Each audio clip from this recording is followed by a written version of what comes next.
Hello, everyone. Good to see you in here. Hello, Shelly and B. Hello, Jen Benners. It's Thursday evening, November 21st, 2024. I know we're all on the edge of our seats, hoping that something comes of this new alleged information that we're hearing. I thank you to all 50 to 100 of you who sent me the link. I truly appreciate how you all keep me informed. You are amazing. Let me go ahead and say my greetings. First of all, if there's mods in the house, welcome. Thank you. Members, lots of family members in here tonight. Thank you so much. Good to spend Thursday evening together. Hello, Linda Hall, Lovely Shadow, Alicia Cardwell. I thank you all for being here and making the choice to come back. Are you talking to me, Jen? Did I email back? Or am I going to be in trouble? I don't know what you mean. Yes, please hit the like button. Hello, Bliss Blessings. Okay, you're listening while you're catching up on some work. Well, we're glad you found a way to be here.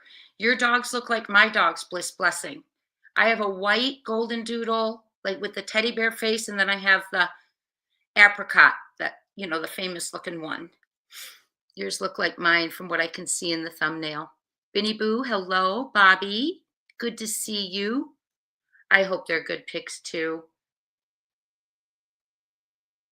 Yes, I did comment on her channel asking her if she minded that I streamed. Well, she streamed, so I'm really hoping that something comes of this. I have her text one of you sent me.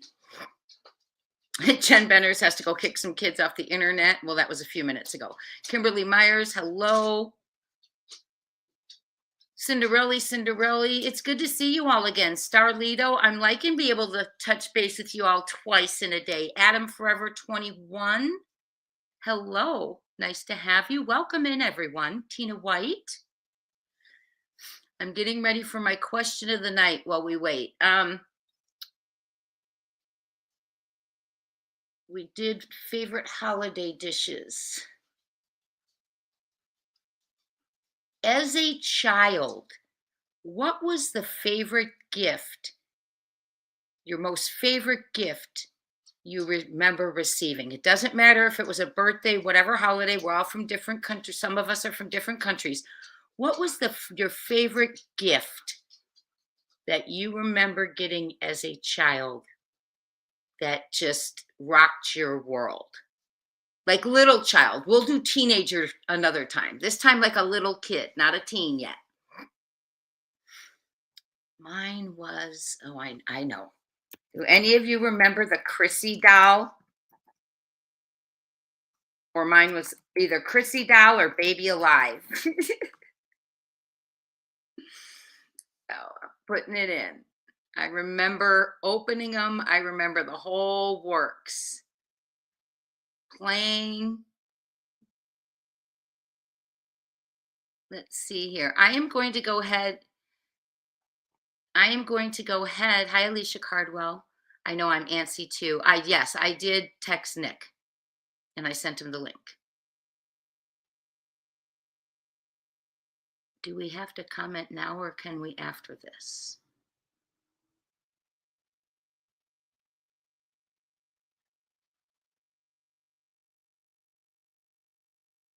I'm on pins and needles too. Hi, Margaret. Cherokee, welcome back in. It is so good to see you all. Doreen Arnold. Shelley, always a pleasure. Hi, Terry. Miss Yadisi. YouTuber, good to see you again. Appreciate all of you. When I see the chat, I just think that I just always think you all are just amazing. You're really becoming a nice group. You're lovely in the chat. Your emotional, lovely shadow. You know,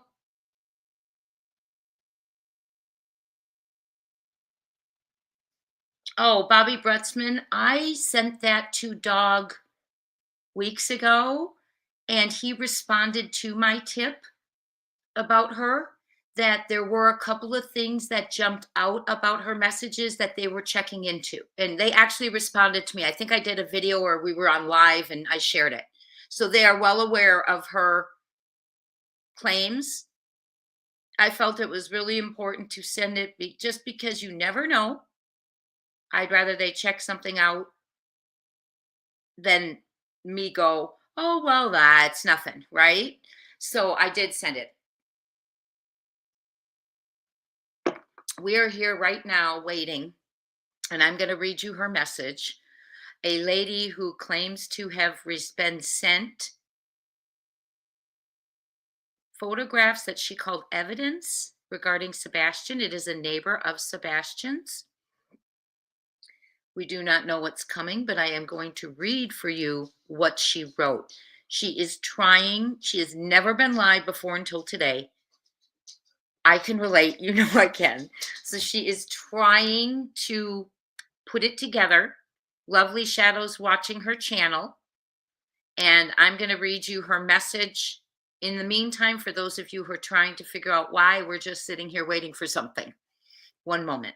And then we can talk more about Sebastian. We have lots of updates to do. A young lady who was 9 months when she went pregnant, missing last month, 4 centimeters dilated. She's still missing. Family thinks the last person to see her is the boyfriend. Kind of gives me Lacey Peterson vibes. So we're going to cover her. We want to get her word out. We don't know where she could be. She is from Indiana, I believe Gary, Indiana. So we're going to cover a few things. But we're all on edge about Sebastian. So I know if I start covering other things, all of your minds are already on Sebastian. You're emotional. You're on the edge of your seats. I'm watching this. Yes, she was the one who did the 2727 location. I shared it. Remember, I reached out to Silvers. Silvers did a video on the location and then actually went out there and searched. JJ is me. Okay. Thank you. Gotcha. Moose Moxie, welcome in. Jen Benners, you're hilarious. I am not good. Okay. Before I share this, I just have to say, to the person who keeps trying to send me what the clues in the poker game mean, bless your heart for your patience. They're coming in like one email is one is the other, one is the other. And I have not had time to stop and write them down yet today. But thank you so much for sending that. And I did ask back for your thought process to help me understand it a little bit. I appreciate you all. You have no idea how much I appreciate you all. Okay, I'm going to read this lady's message. She is a TikToker, apparently. Excuse me. She put it in the group. Oh, I guess I could have pulled it up because I'm a member of that group. Justice for Sebastian Rogers. Her name is Julie Skolnick Schiavo. Okay, my heart is racing right now. I think I have pictures the public has not seen before in the Sebastian Rogers case. I am a creator on TikTok with 77,000 followers. My TikTok is about being an autism parent. Oh, bless her heart. I also have a list of like 40 videos I made about Sebastian Rogers, Tennessee missing, on TikTok. I have been talking about this case because Sebastian is autistic and all autism parents are very worried about him. Sorry, such a long post. I have a YouTube page too that I don't use that much, but I just went on there to make sure I can go live on YouTube. I did a test video. I am going live on YouTube tonight, 8:30 Eastern, to show the pictures one of my TikTok followers sent me. They are a neighbor of CP and KP. I have to prepare to do this on YouTube. I am not doing this on TikTok because they don't save live videos for viewing like YouTube does. Okay. Has anyone checked the channel lately? I'm skipping over many comments to see if I see anything about. Oh, I'm seeing your gifts. Oh goodness, I wanna. Oh, acoustic guitar, Barbies and My Little Pony. Hi, Lisa B. Always. Tammy Erickson, what are you missing? Are you talking about why they're putting toys in the chat or what I was reading about? If it's what I was reading about, there is a lady TikToker who has a page for autism, parents of kids with autism. She believes she received photos that no one has seen yet in the Sebastian Rogers case from a neighbor of the Proudfoots.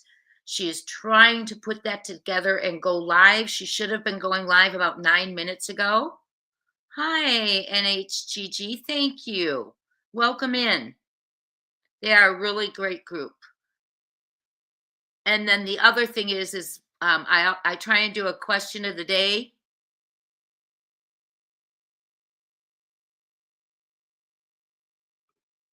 Yada researched the amount of time for Leilani. She has to spend 38 and a half years before eligible for parole. How old did we say she was? 23 or 23? So 61 and a half before she's eligible. That's still not, in my opinion, not good enough.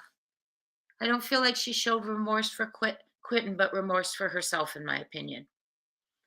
So, and then if you're seeing toys in the chat, that's because we're all putting in like what of our favorite gift was as a child, not a teenager. We'll do that another time. A child, a gift that really stood out that you remembered, you just amazed, you got it, we're so excited. Mine was the little Chrissy doll and Baby Alive.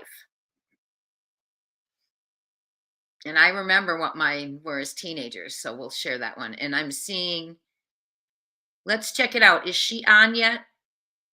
Let me check it out. We have a new member.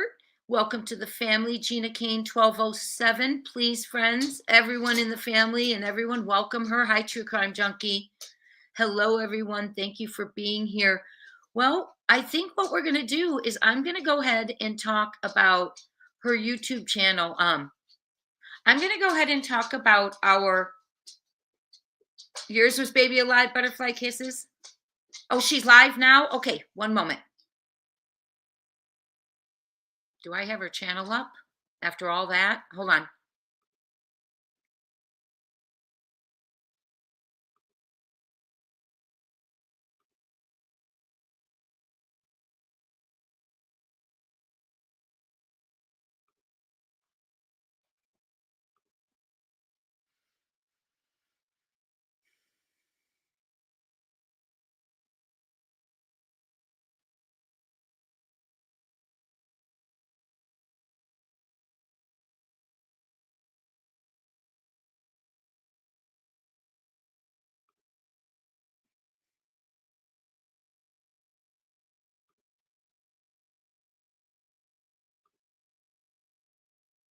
Oh, come on. It's not clicking for me. What is going on? Does anyone have the name of the channel? What was it? Julia Schofield? Oh, I got her. Okay, I see it. I do have it pulled up. But that's her. Hold on, let me get out of that video. I was going to show you her other video. Crud. Oh, that doesn't help. Shoot. Guys, I'm having computer issues right now. Sorry. We're getting there. That's a little better. Okay. No. I am going live. We're getting there. Oh my goodness. There, I'm just going to go back to her channel from here. Okay. Thank you for telling me. Okay, here we go. I'm going to share it with you.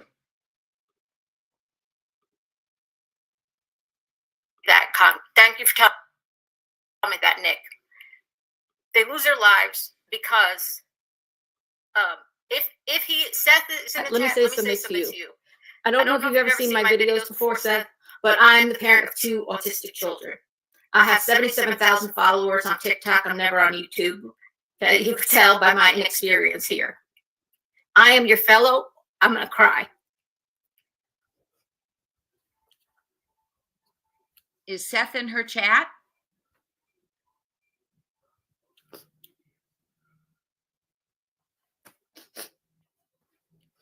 is hard to do with Seth, you know, because I feel so badly for him being a parent of an autistic. I have 2 boys, 2 autistic, they're 20 now. Seth, the whole autism community, I mean, I can't speak for everyone in the world, but on TikTok, because I'm connected with lots of parents, you know, who participated in the 6-month anniversary of Sebastian going missing. We held our own prayer vigil for him, for parents of autistic children. I had creators who are also autism parent creators who have 1 million followers, 200,000 followers, you know, and we prayed. Mama Marissa was there. A lot of your friends were on it. And we are behind you 1,000% and have been from the start. We are here to lift you up and hold you up as our fellow autism parent. Not profound. I keep saying profound because I talk about profound autism a lot. Forgive me. I'm nervous too. But we love you, and it is the worst case scenario what he's going through. This man, this father, this loving, caring autism parent. It is not easy to be an autism parent. And he was kind and gentle, and he knew what Sebastian wanted. I have followed this case. I heard you talk about Sebastian and the snacks that he liked, right? You said he liked granola bars or something like that. And like, you would always have granola bars in your house. I mean, that's what we do. We like, our kids have very limited interests. And if you love your child, you're there, right? For them. And so I want to say all of us are here for you, Seth. All autism parents are praying for you. We are here for you. We are here to lift you up. It's so tragic. Okay. But please try not to think, I maybe I don't even want to go into this stuff about, but it does happen more frequently than anybody wants to face, that autistic children end up losing their lives way too frequently at the hands of a caregiver, let's say, because of abuse, because of neglect, because of sometimes it happens because a parent is, let's say, if you have a child like Spencer, who's profoundly autistic, will need care for the rest of his life, and the parent gets old, right? And the child has lived with them now, they're in their 40s, the parent is elderly, they think they get sick, they think they're going to go. And what ends up happening is the parent gets these crazy thoughts in their head and thinks the child would be better off.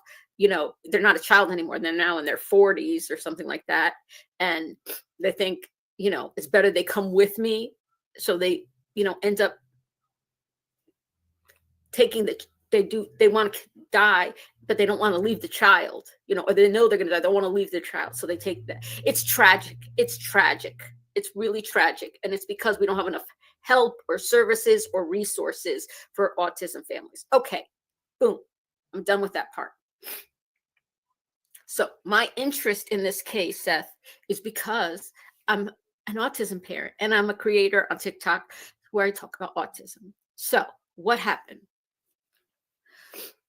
I started looking at the case, and I've made like 48 videos. They're on TikTok. I'm going to transfer them all to YouTube, where I've talked about my own theories about the case and things that I need to tell Seth too. But a lot of things that really disturbed me about this, you know, and why I felt like the Proudfoots were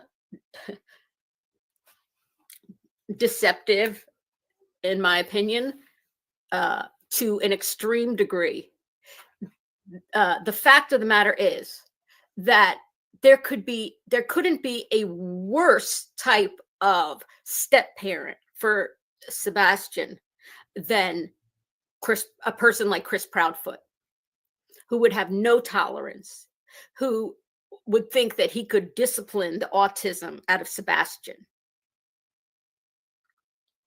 There's no cure for autism, and it isn't being hit with a belt or hurt or belittled or called names. The way he treated Sebastian is pure evil, and I believe both he and Katie, in my opinion, should already be in jail for child abuse of Sebastian, because they abused him emotionally and physically. They neglected him, and for what they did before he went missing, I'm talking about, they should be in jail. Not from when he went missing. I'm talking about they should already be in jail for before all that they put that child through. Disgraceful. And I hope they get tenfold what they gave. Okay.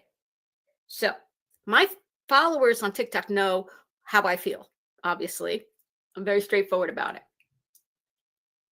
I made a video in the past week, okay? I started looking at deceptive language patterns and reading about it, not just deceptive language, but just deception in general.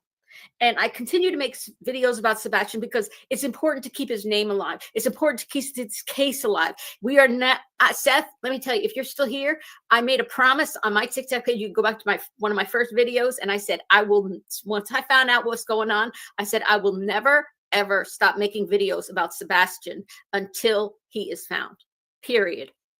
I will never, ever stop. And this is a promise I am making to you. I won't.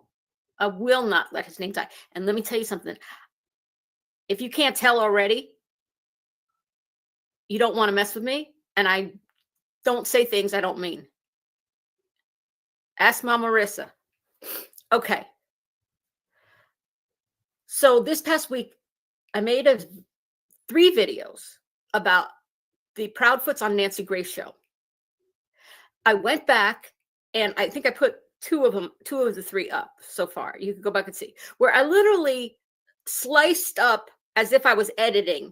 I screen recorded the Nancy Grace interview and I sliced up as if I was, as if I was editing it. But instead of removing those pieces, right, I kept them in. So wherever, if you're doing a TikTok video and you want to edit it, and you want to, if you cough in the middle of your video and you want to edit that out, right? So what you do is you go into your video and you stop, you do a slice right before you cough, and then you do another slice right after you cough, and you take that piece out. So what I did in those videos, which is the reason this person sent me these pictures, is I went in and I sliced. And the good thing about the TikTok editing is that you could see by more than a second, you could go like, it's like 4.3 seconds, 4.1 seconds, 2.8 seconds. You know, you could literally do to the 10th of a second how much time. I sliced it up to say wherever, just took two basic simple things of possible deceptive language. One is somebody pauses for an uncomfortable period of time before they answer a question, right? Just a silent pause. The second one is when they use what they call like filler language, which is, well, I think, or that kind of stuff. That's filler. They're buying time before they answer the question. Sometimes you have a combination of first there's a silence and then you get the, I think I had, right? So that's like, you can add that together. So I took that and I started slicing it up to see where the pauses were in that interview to show possible deception. And I showed in the picture, so you could see visually, they would be, like you're editing a video, right? There would be 2 lines together, like this, 2 lines close together. The end of this line was where Nancy Grace stopped asking the question. And the beginning of the next line, this one, would be where the Proudfoots started answering the question. In the majority of them, the answers came within a second or two. Was Sebastian's room on the other side of the house? You know, Sebastian's room was not on the same side of the house as yours. Is that correct? Yes, ma'am. You know, do you two sleep in the same bed? Yes, ma'am. Right? My mother. Okay. You know, then there were questions that she asked that took him by surprise a little bit, because you remember this interview was done for approximately 4 weeks after Sebastian had gone missing. And she did basically an interrogation, not an interview, which I loved. And you could see when I went back and looked, which were the questions they answered in 1 or 2 seconds versus which were the questions that they took at least 4 seconds to answer. There were multiple questions that they took at least 4 questions to answer. 4 seconds to answer the question. One of the first ones was, you know, she started them out having them do yes questions, so you could see that they yes, no, yes, no, right? And then she hit them with Mrs. Proudfoot to Katie. Oh no, she asked both of them, but Katie was the one who answered, because, you know, Chris threw her under the bus by not answering it. If you go back and watch, she says, do you have, first she asked them, was there anything missing? You know, was there any signs of break-in? Or no signs of break-in. Was there anything missing from the house? And they said, no, ma'am, we couldn't find anything missing that we've found, right? She said that. 4 seconds. You want to count that out? 1 Mississippi, 2 Mississippi, 3 Mississippi, 4 Mississippi of silence. Do it yourself on your phone with a timer and see how long that actually is. And on TV, it's like a million years. And then right after that, after she says, no, ma'am, we get missing. Those 2 questions she answered right away. Next question. Do you have a burglar alarm on your house? 1, 2, 3, 4. Katie shakes her head first, and then she goes, no, ma'am. Then Nancy Grace says, do you have cameras on your house? That came on the heels of, do you have a burglar alarm? This woman who works for Brinks.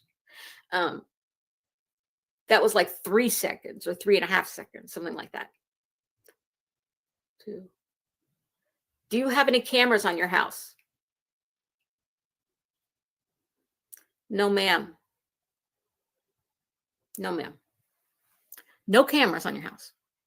The end of the interview, she asked a question to Katie Proudfoot. What do you do, Mrs. Proudfoot, for a living? She says, what'd you say, Crystal? I don't think so. I'm going to let Miss Julie know to MDOU. Does that mean make her a mod, Kel? You haven't seen? Okay. I'm not worried about it. You're good. You guys will handle that person. Sweet Julie, please get some mods to help. Okay, I will. All right. Crystal? I'm making you a mod, Crystal. I'm sorry here. Add as moderator. There you go. If anybody says anything even remotely negative about Seth, block them. I just gave you all permissions. Block them, permanently block them. Not even alluding to Seth in anything other than a positive, helpful, supportive, and loving way. They will be blocked immediately. That is my fellow autism parent there that we love. and we will protect, and we will stand up for him. You want to talk about an army? Get a bunch of autism parents behind you. Fight like nobody else. Okay, so last question she asked her, Mrs. Prophet, what do you do for a living? Again, long pause, uncomfortably long pause for what she does for a living. That should come, boom, right? What do you do for a living? I work for Brinks Home Security. Then if she wanted to get more specific, what do you do for Brinks Home Security? I'm an installation technician of security systems. That's not what she says. She doesn't say I work for Brinks Home Security. She pauses 1, 2, 3, 4, because she's thinking about how she's going to answer this question. And she says, you're not seeing my comment. Oh, Lord. Mom Marissa, let me go back up. Hold on. Let me go back up. Let me look. It's very important. Important people to me. People who've been there from the beginning. People on my TikTok. Hold up. What's your comment? I will mod. Okay, there you go, Mama. I'm going to make you a mod. And anybody, and you know the rules. You just block them. I trust you. I don't need them. There's not one person I need. I don't care who they are. If they got 10 million followers, I don't give a crap. I really don't. That is a moderator, managing moderator. I'm making you a managing moderator, like all the permissions. Get rid of them. I don't care. I don't care who they are, as long as you don't block Seth. Okay. So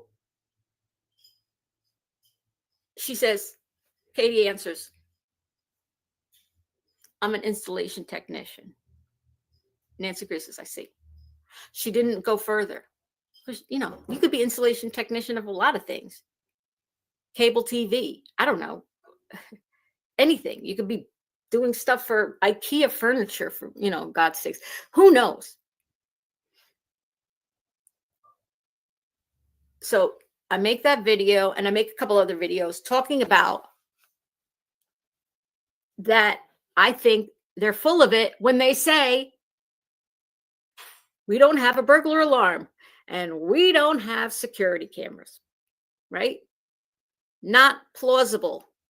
And everybody knows that. I'm not shedding any new light. I already told you guys that. I'm not shedding any new light. How many of you think they had a burglar alarm? Raise your hand. Okay. How many of you think they had security cameras? Raise your hand. Now, how many of you have seen, this is a question I actually want you to answer. Hold on, I'm going to look at the chats. How many of you, if you have seen pictures of the security cameras that they had on the outside of their house, please say in the comments, yes, if you saw them, and say no if you haven't seen pictures of the security cameras they had on their house the night they were on Nancy Grace. You've seen pictures? Ebony? No, yes? Okay, for those who have seen pictures, where have you seen the pictures? You did? You saw the pictures from the outside of the house? Nice to meet you, Jen. Where did you see the pictures?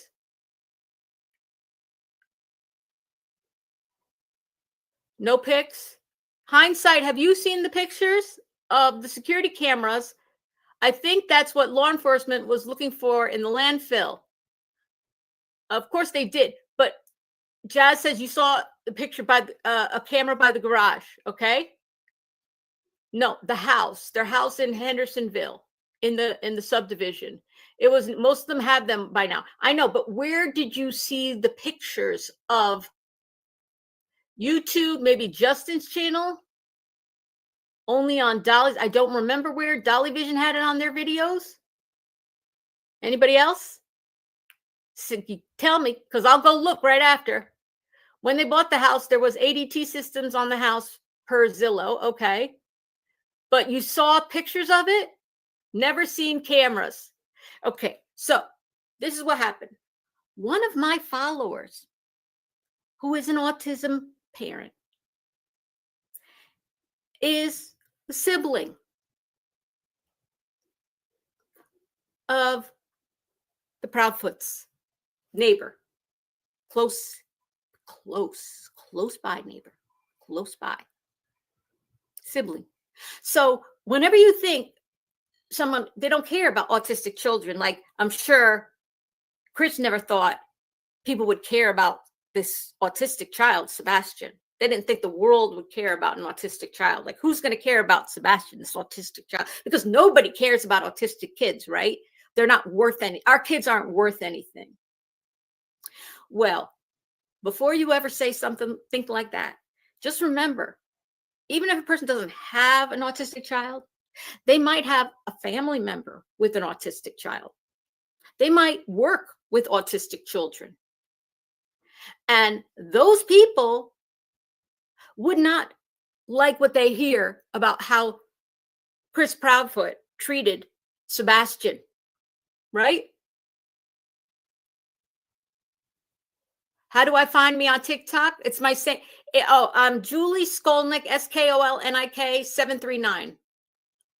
Someone could write it in there, my TikTok handle. I mostly talk about autism things, but I do have a whole playlist devoted to Sebastian, and I have like 40 something videos in there. Okay, hold up. Hope you can see that. All right, so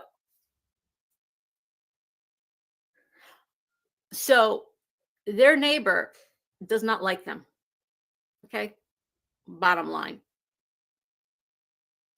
because they have a nephew who is severely autistic. Prophets don't know that. And that sibling who goes to their house all the time, who has a profoundly autistic child, follows me on TikTok. And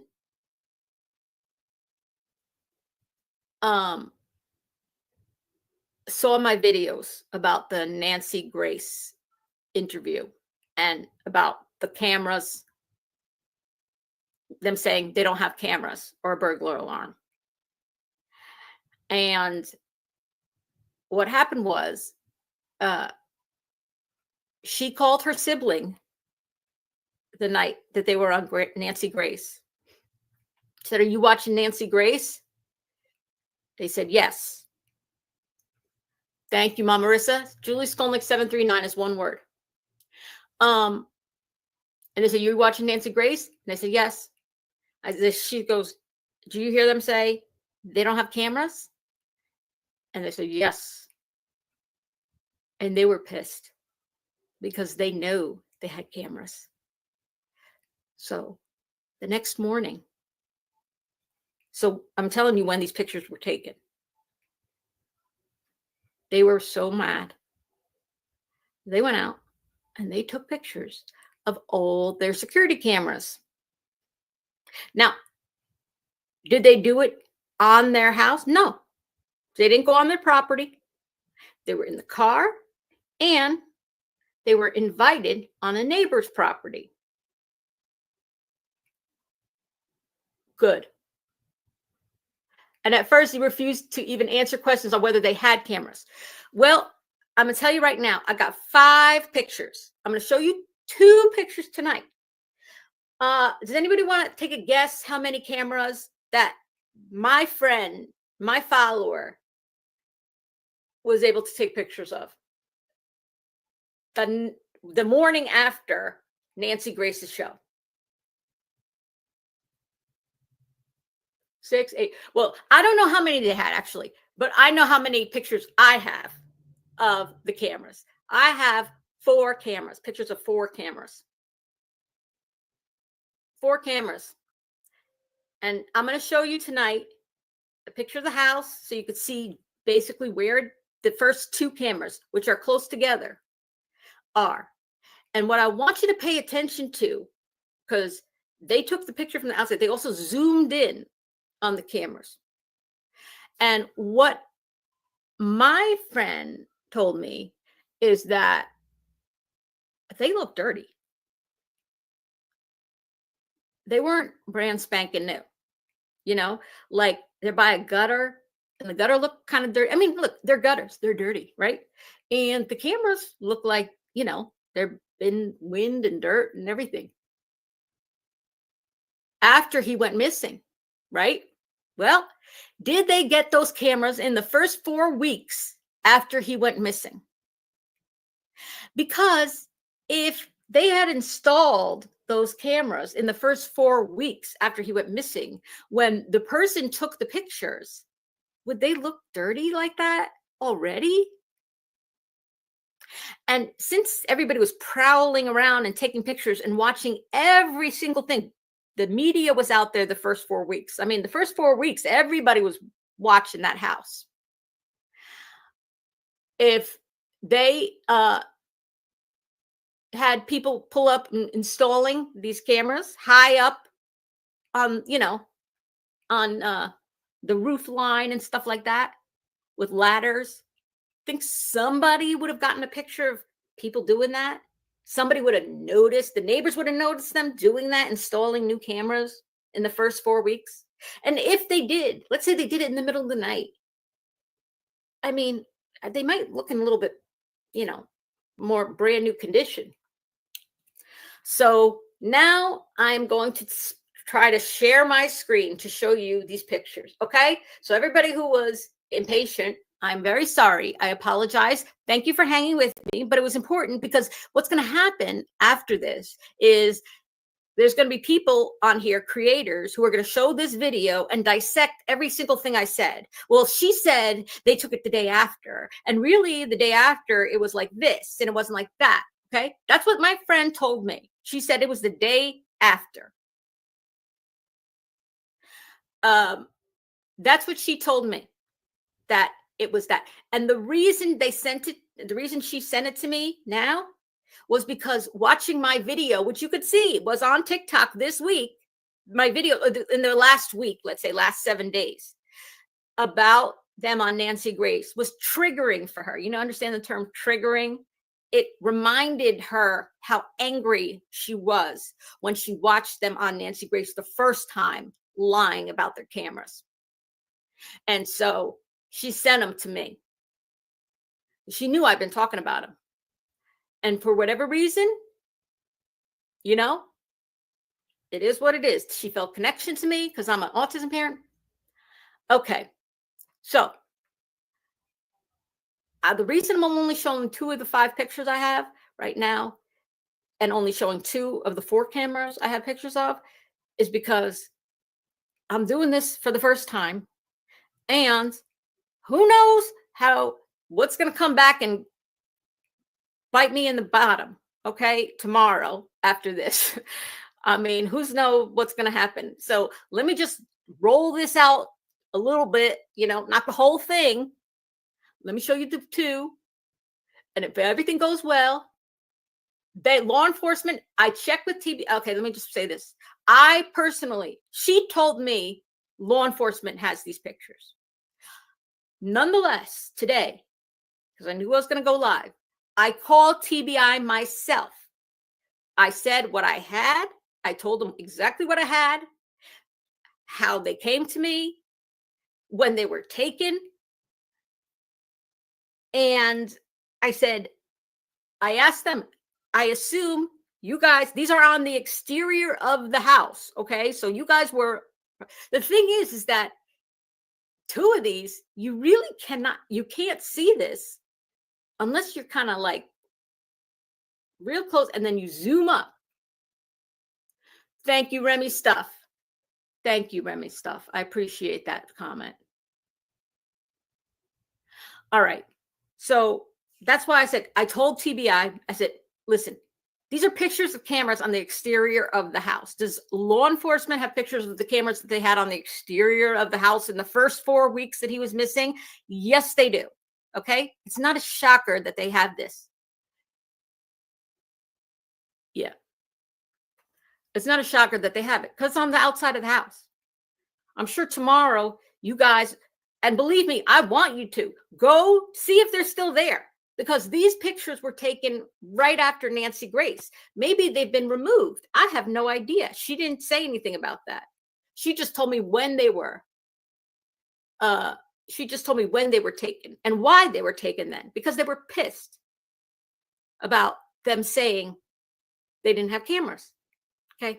Now, if I should all of a sudden, because I'm with this live, if I should all of a sudden go blank, it's not a technical glitch. It's a Julie glitch, because I've never done this before. I've never tried to share my screen. I've not done a YouTube live like this before. All right.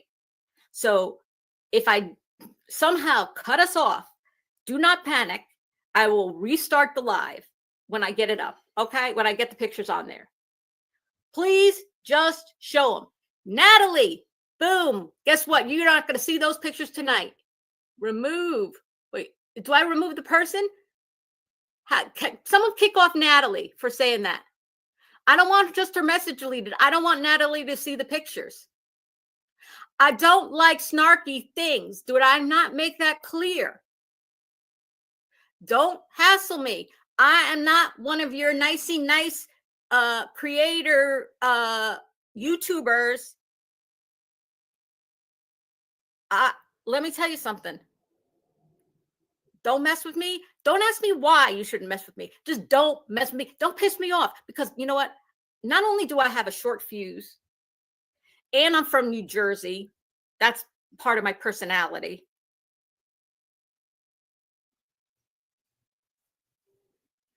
I haven't had a good night's sleep in 15 years. Okay? If you're a profound autism parent, you understand that. So anybody, I don't like people like that, because if they're already saying to me, just show the pictures, oh, you can bet what they're going to say about me the next day. I love you. I love you too, Delia. They're not going to mess with me. Let me tell you something. My name is Julie Skolnick. Let me spell it for you. Skolnik. I live in northern New Jersey. I wrote a book. You can find it on Amazon. You can Google and probably see my house and where I live and get my address. Don't knock on my door. Stand on the corner. Stand on the curb, okay? While I call the police on your ass.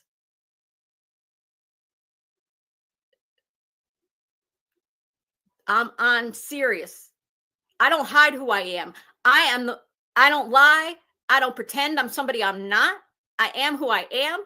I've been through a lot, and I know what I'm talking about. I'm a very smart person. I'm a very intelligent person. Oh my God, this is my friend. But hold on.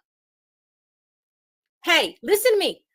I'm on TikTok live right now talking to, not TikTok. I'm on YouTube talking to 500 people, so I can't talk to you right now. I'm about to show the pictures.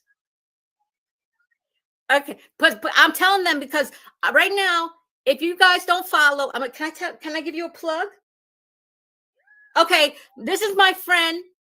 Don't ask me how we're friends. This is my friend, Lenzi, Lenzi. She's on TikTok, The Real Housewife Historian. Lenzi, The Real Housewife Historian, called me I told her to call me today. She didn't know what I was talking about. Now she's calling me during my live. She's killing me.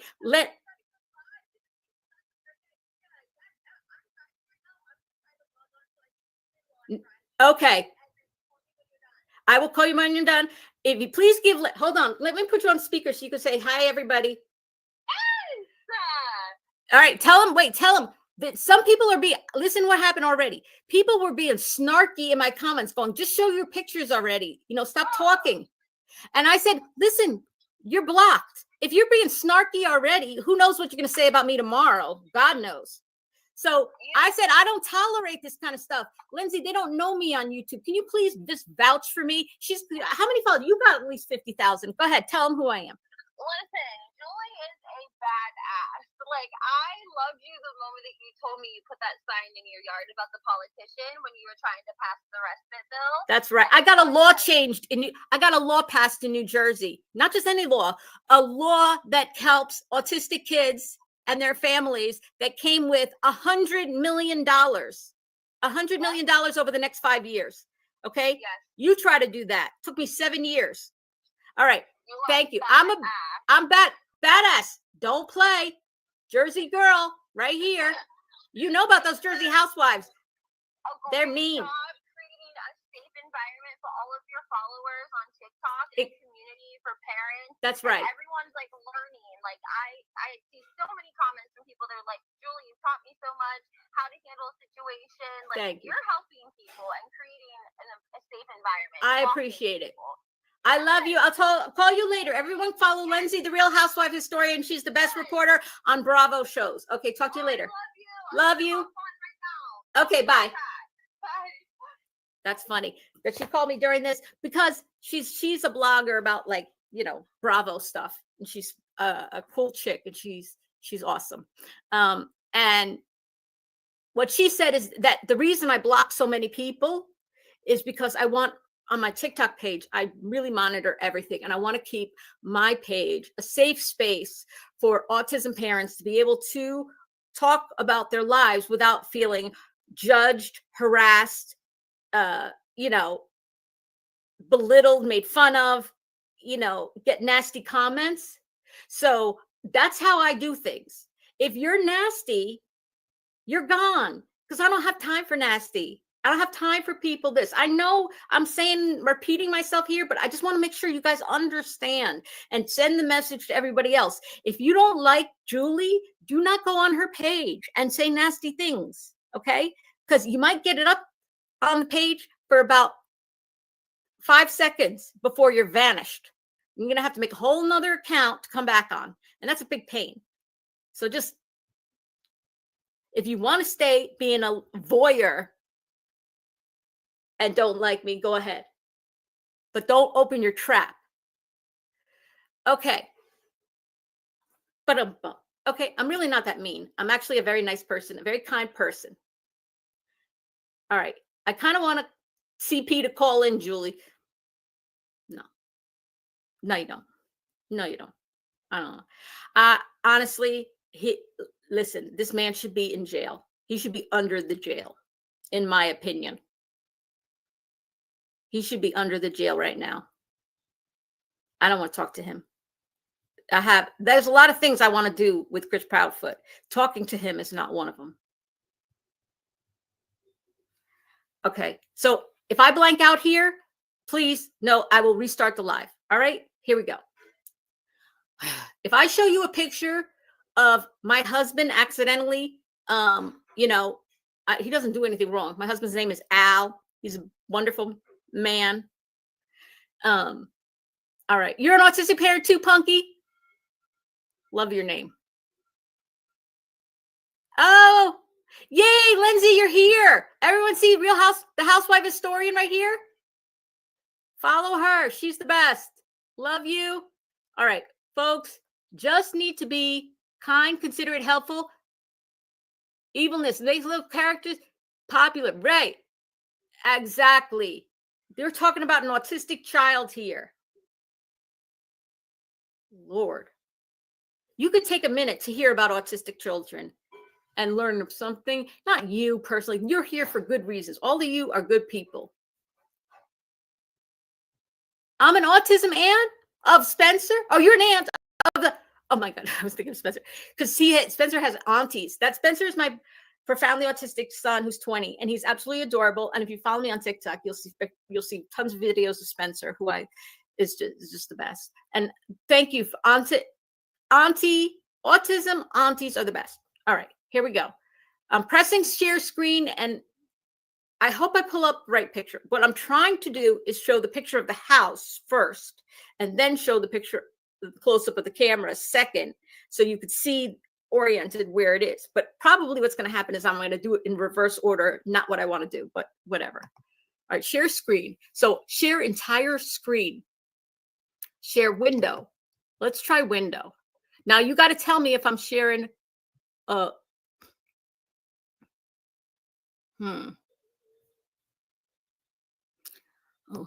let me just share my entire screen for now. Also share audio. I don't need audio. Window. No. Entire screen. I'm just going to go with entire screen. Okay. Screen. Do you guys see my entire screen right now? If I set this to the side, hold up. Are you seeing my entire screen? I can't. Oh, Lord. All right, here. You see this picture of Spencer? Hold up. Let me see what's going on. I think you see in the picture of Spencer. Okay. This is my son, Spencer. He was younger here at Christmas time. That's not the picture I want to show you. That was my test picture. Okay. All right. Now, I tried to. Okay, here we go. House. Come on, baby. Here we go. Let me make this bigger. Wait, hold up. Let me make it smaller again. Can you guys see? Oh, wait. Do me a favor. Listen, I'm putting this aside. I'm clicking. I promise you, I'm going to come right back. But I want to see. I want to make sure that I'm seeing what's going on. Hold on. Now, how do I get back to this? Oh, okay. No, we only see you. We see nothing. Julie, we just see you. No pics. Oh, Lord. Okay, wait a minute. Hold up. Entire screen. What the hell? Share. Choose what to share. Chrome tab. Lord, I swear, I'm trying. Listen, I'm trying. Share. Why won't it let me share? Does anybody know? It's because I haven't been on?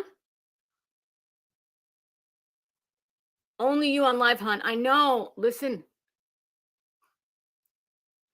The site will be able to see the contents of my screen. Okay, but it's when I do that, it's the share is shaded out. Oh my God, it's whole build up and I can't do it. Give me a break. Cancel. Cancel. Oh, Lord have mercy. Why won't it let me share my screen? All right. Anybody else got an idea? I have the pictures here. How else can I put up pictures? What if I did it? Listen, Lindsay, what should I do? If I change my profile picture, will it that make it? Oh my God. What can I do to get the screen? What can I do? Just show from your phone to my here? All right, hold up. I'm going to try it. I am so hot right now. I want to take the sweatshirt off, but I just have a tank top underneath. Let me see. What do I have underneath? Okay.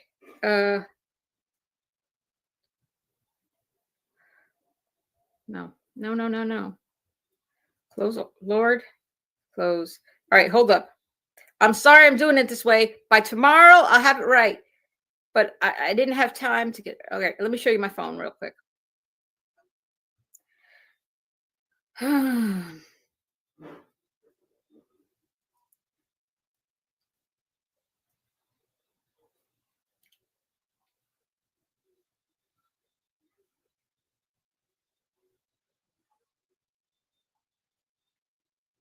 Wait, there's things that I don't want to show you on my phone. That's why I'm looking at it this way.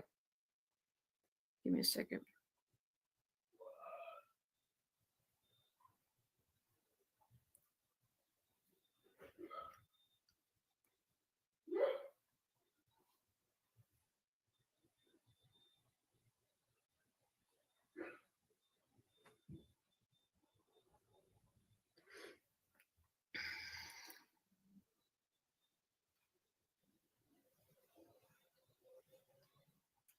I'm just cropping this real quick so you don't see every single thing on my. All right.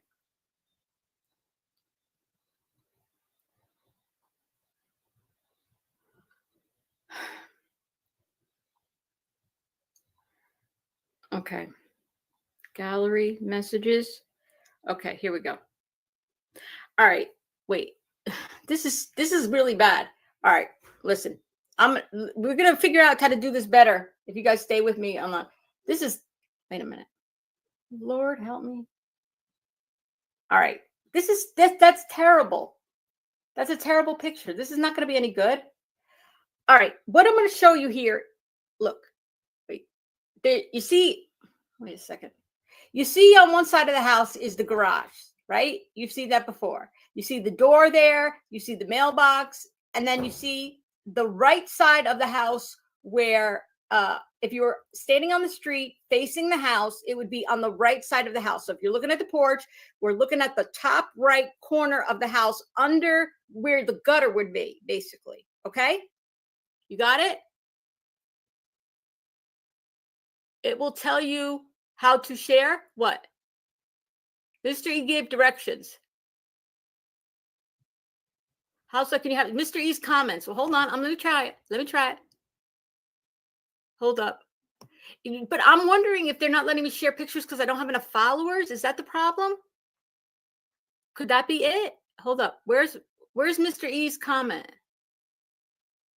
Mr. E, can you cut and paste the comment again?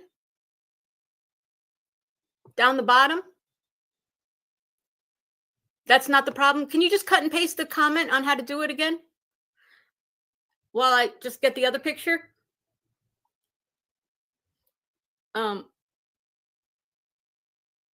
Right. Okay, hold up. So now I'm going to show you. In that top corner, there's 2 cameras. They got camera a couple weeks after they went missing. It was shared all over Facebook groups when the company was there installing them. Nope. Show me. Because let me tell you, I asked everybody, show me. Show me the pictures. Well, TAJ88, get the pictures. Get the pictures and show me. Tell everybody right now in chat where, go click off, tell me where we can find those pictures, put it in, then come back and put it in chat. At support with Stefan, I begun JT's map, non-autistic. Okay. Make Mr. E and Misty Fisher your mods and they can help me. They're good mods. Okay. But I just want them to show you, hon, we can't see the picture. I know.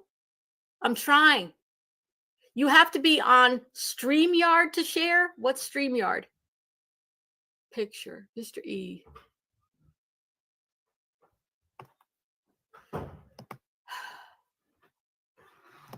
Al, I can't figure out how to share this picture online, and I'm like flipping out, and everyone's getting mad at me, and I don't blame them. Add as moderator. Mr. E, I'm making you a moderator. Save. Okay, you're moderating now, Mr. E. I don't know if that helps. If anybody else can see, you have to be on StreamYard to share. Add support. JT's map. You have an email? Yeah, I have an email, Cindy Lou. Oh, Cindy Lou. Yes, I have an email. It's my first name dot last name @gmail.com. Can I type it in the chat? Don't share this with everybody because I don't want to get spammed. I know you. I want to have to change my email address. I'm putting it right here. Julie does go at. See, I told you I'm an open book, so don't take advantage of me. At gmail.com. Don't take advantage of me, please. All right. Do you want me maybe email to Mr. E the pic? Somebody send me who Mr. E, either Mr. E or who was the other person who I said could do it? What am I using to stream? I'm using Studio, YouTube Studio. Don't put out there. I know, Lord. She's a TikToker. Give grace. Thank you. At Abby, you don't like it? Go away. What are you using to stream? I'm using Studio. I'll find instructions, or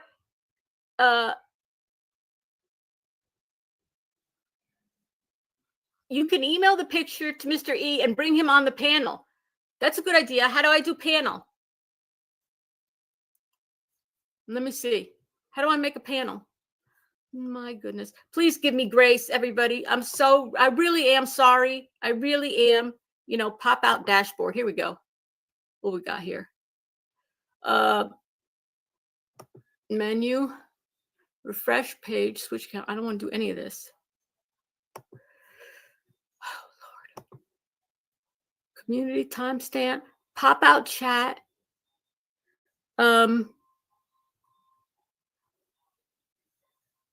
Thank you.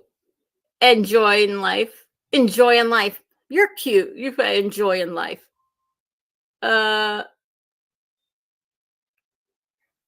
Hello, Trishy. I just sent Justin an email a couple hours ago. Oh, wait.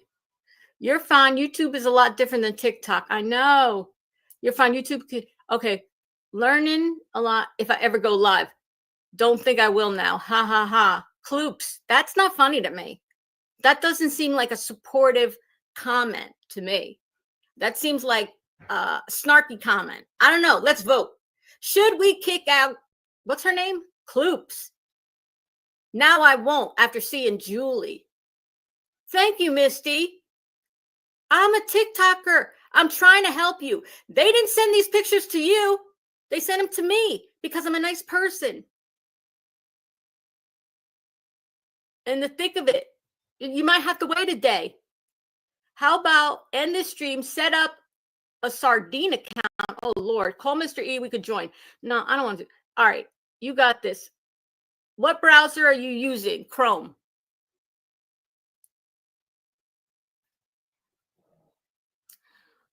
All right. Do me a favor. Come back, everybody. Mama Marissa, Mr. I don't know. Do you follow Mama Marissa? How do I give, without saying my phone number to somebody, how do I get Mr. E my phone number? What should I do? Who knows? Who has Mr. E's? Who has my number and Mr. E's phone number? Just watch his comments. I tried to watch his comments. What browser am I on? I'm using Chrome. What can I do? I can put them in a community post, email them to him. Mr. E, can you email Julie? Email. I really want to show it on here. I really do. You want to give me 10? What's StreamYard? Just tell me what StreamYard is. Thank you. Well, my Spencer and my other son is. I don't say my other son's name because he doesn't want to be on TikTok. What's StreamYard? Let me see. Let me Google StreamYard. If you want, let's reassemble in 10 minutes. You want to take a 10-minute break and we can reassemble? StreamYard. STREAM. Please give me grace. I really am like a smart person, good creator.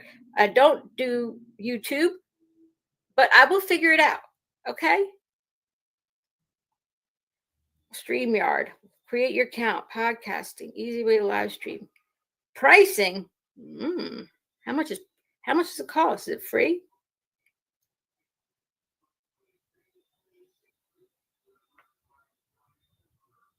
No.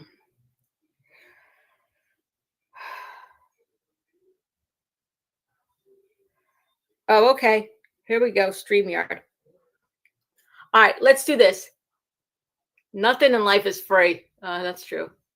I love you. Thank you, Ebony.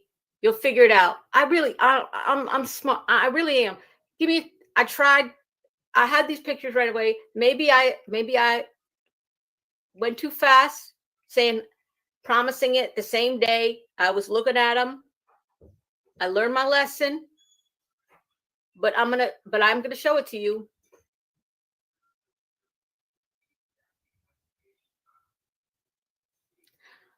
All right. I see I'm on StreamYard now. I'm going to go on. StreamYard doesn't have I don't care. If I have to pay money, I'll come back. Listen. Yeah, I'm going to come back in 10 minutes. Okay. Wait, let me just try one more time to share my screen. Okay. Live streaming.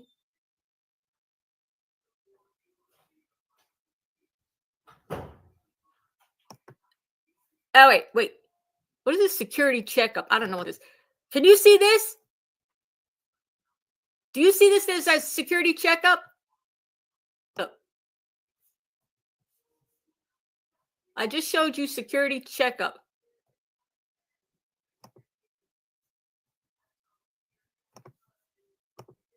Did you see that? It went black.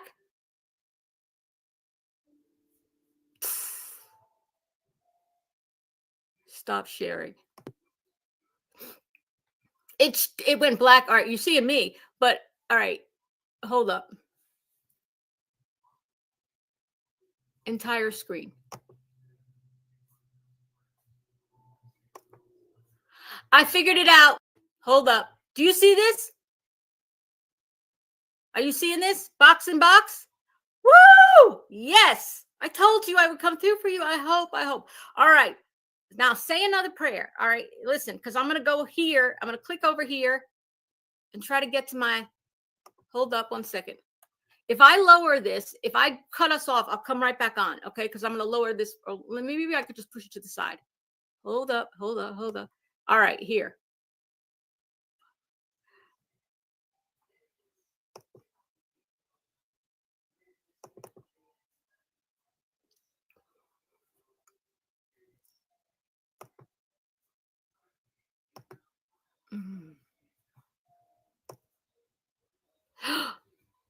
Wait a minute.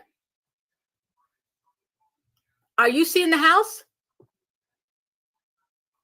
Okay, now you did it. You see the house. Lord, thank you for staying with me. Thank you for being kind. Thank you for showing me grace. Thank you for praying to God. Everything. All right, here we go. Let me zoom in. Boom, boom, boom. This is the front of the house. You see the garage. You see the front of the house. Okay. Right up. I don't know how to say it. You see this window in the front on the right. And then above that, you see like a white kind of box thing. Zoom in. Hold on. Let me move it to the side. You see this white box thing? Hold on. Let me see. Yeah. So if you're standing on the street, can you see what's by that box? I mean, not really. It's very hard. Keep zooming in. I don't have to keep zooming in because I got the zoom. I got the next picture. Move cursor slowly. It doesn't matter. I'm going to show you the picture of what it looks like. I just want to show you the orientation of where it is. You got it? So you know where you were looking? The right corner in the front of the house now. This is the first two cameras. Here we go. Say another prayer. Say another prayer. Say another prayer. Boom. Cams. Here we go. All that for this. Here we go. Ready? Get your screenshots ready. You can take a screenshot. I'm going in closer. Going in closer. Going in closer. Closer. Closer. Tell me when to stop.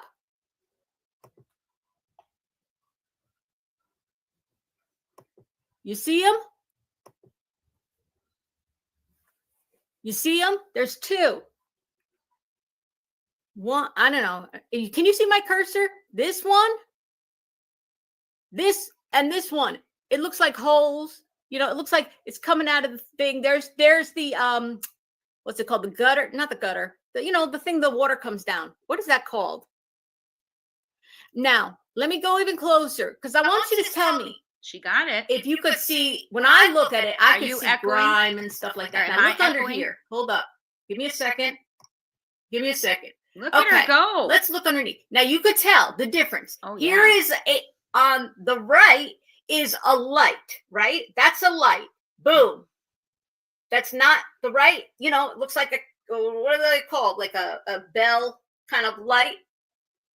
But next to the light, there's two cameras. 1, 2. I had not seen that, my friends. By the gutter.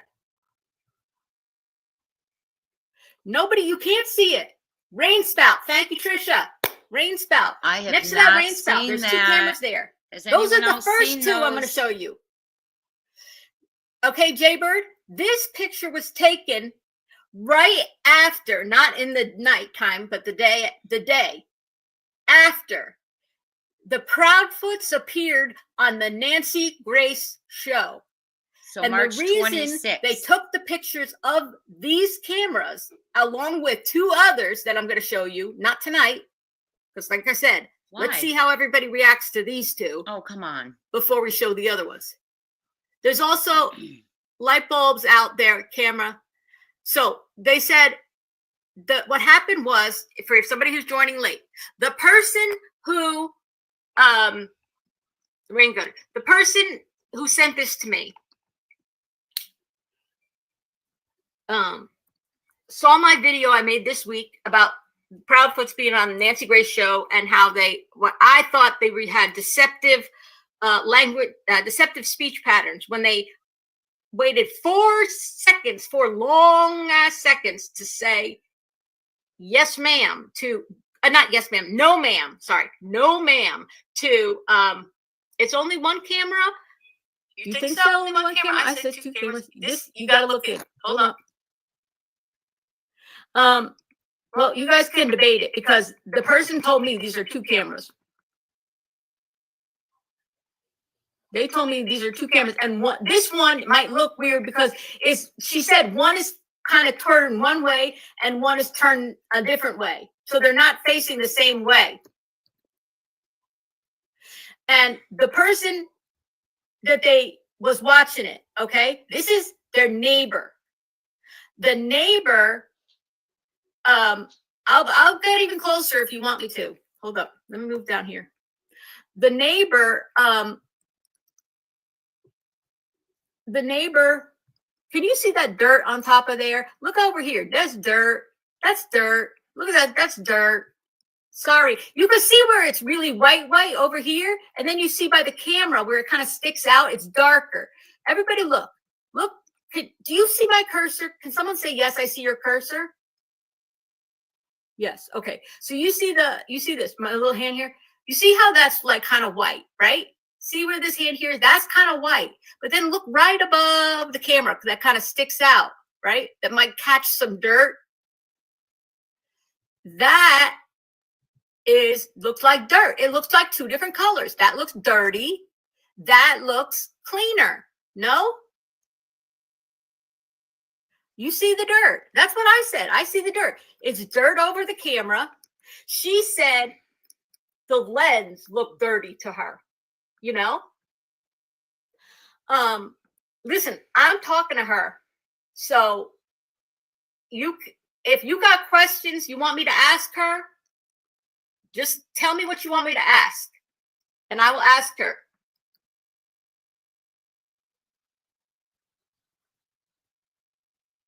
I don't know. She said they looked dirty. She said it looked dirty on it. Don't ask me the question. Put in the chat what you want me to ask the person who actually took this picture. And I will ask her. I want you to ask her to mind her business. Tammy, it was nice knowing you. Wow. Wow. Can you remove Tammy clips, please? Remove. I removed her comment. Just make sure I removed her. Anybody else? Let me watch. Wow, Tammy.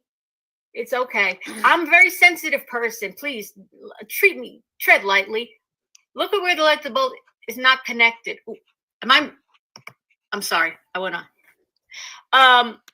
So what, I don't know what the date is exactly, but I can go back and look. I mean, I have it right there on my phone, but on the top of my head, I can't think of the exact date, but it was approximately a month, 4 weeks after Sebastian went missing that they went on Nancy Grace. And they said, this person was mad. They watched. Can you ask her if the audio from that night of the disappearance is legit? Okay. If there's anything you want me to ask about these cameras, and reminder, I got 2 more to show you. Not tonight, though. I'll ask her. Ask her if she sees CP around there in February. Oh, you mean before Sebastian went missing? Yeah, I don't know if the cameras are still there. I did not ask her actually. But they saw my videos about the Proudfoots on Nancy Grace that I made this week. And when she saw that, she watched them on Nancy Grace when they were on right after, Sebastian went missing. And she was pissed. And she called her sibling, who's their neighbor, and said, they're saying they don't have cameras. Can you believe this? And they were like, no, they got cameras. And she's like, like they were talking to each other and they were pissed off that they were saying they didn't have cameras when they have cameras. So literally the next day, they went and took pictures of the cameras because they had lied when Nancy Grace said, "Do you have cameras?"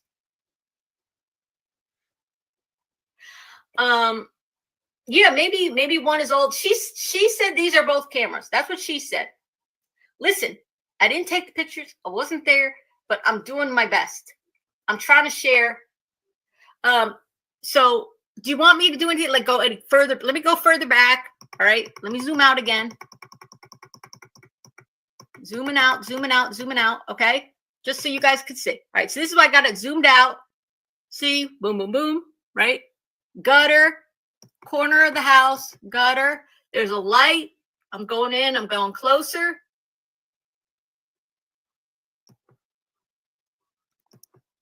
Going closer. Does it look like a camera there? Thank you, Crafting and True Kime. Thank you. I appreciate you. And God knows what else these people have. But guess what? They like me. Because I'm an autism parent who fights for children with autism. And can you check the info on the pic? No question integrity. I know. I understand. I don't know how check the info on the integrity of the pic. I all I could say is what I know, which is I know who this person is. I know they're from Hendersonville. I know where they live. I know where their house is, where in regards to the Proudfoot's house. I know they don't like the Proudfoots, period. They got well, if this would have, let me tell you something, the date of this was right after they went on Nancy Grace, because they were pissed that they said they didn't have cameras. Thank you, Mama Rissa. Is someone you want on your side? Absolutely. And let me tell you something. I'm a very loyal person and I love people and I love to be helped. Okay, the person you received this from was the sibling of the neighbor. The person, okay, let me correct myself. Mr. E, thank you for asking that question. The person who took the pictures actually with their camera and their sibling, but it was the sibling is the one who sent it to me, but she was with her sibling when they took the pictures. No, after they watched it that night separately from their own homes. She didn't live in the neighborhood. The person who follows me is the parent of the autistic person. The person who lives, who's their neighbor, is the sibling. You understand? And the whole family is from Hendersonville. They have by the way, their family name is known in Hendersonville. They had, what can I say that I don't know. Let me check with her what I can say and what I can't say. Thank you very much, Shane. Don't forget, tomorrow I'm going to show you 2 more cameras. Hasn't believed what kind of, I don't know. Listen, I will go back and I will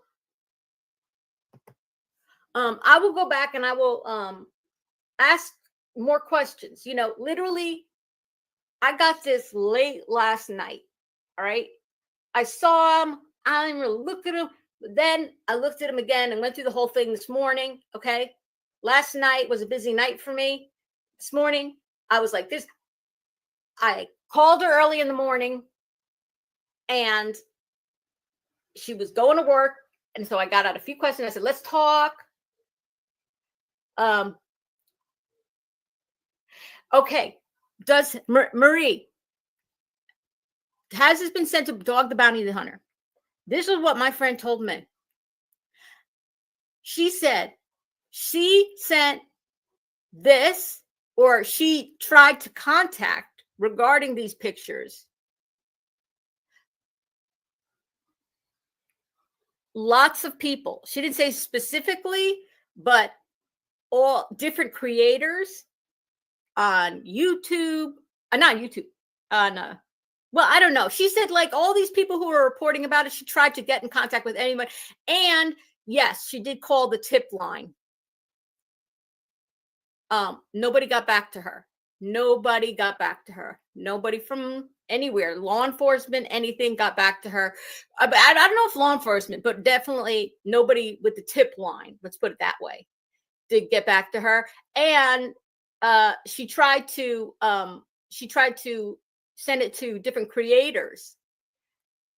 And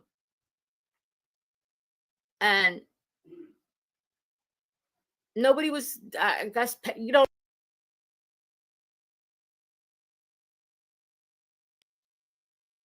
You all want to move on, or do you want to keep watching her?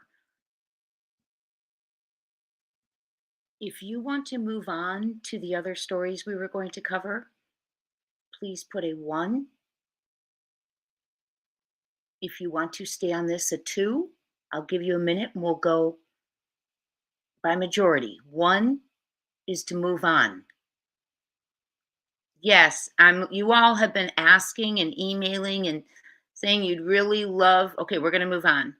You'd really love to see myself and Silvers discuss the case together. Apparently, we share a lot of you viewers, and so we are going to do so.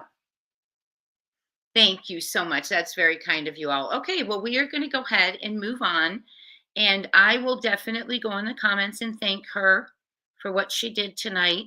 She's going to show another photo tomorrow, and I have not seen those before that she did show. So we're going to go ahead and move on.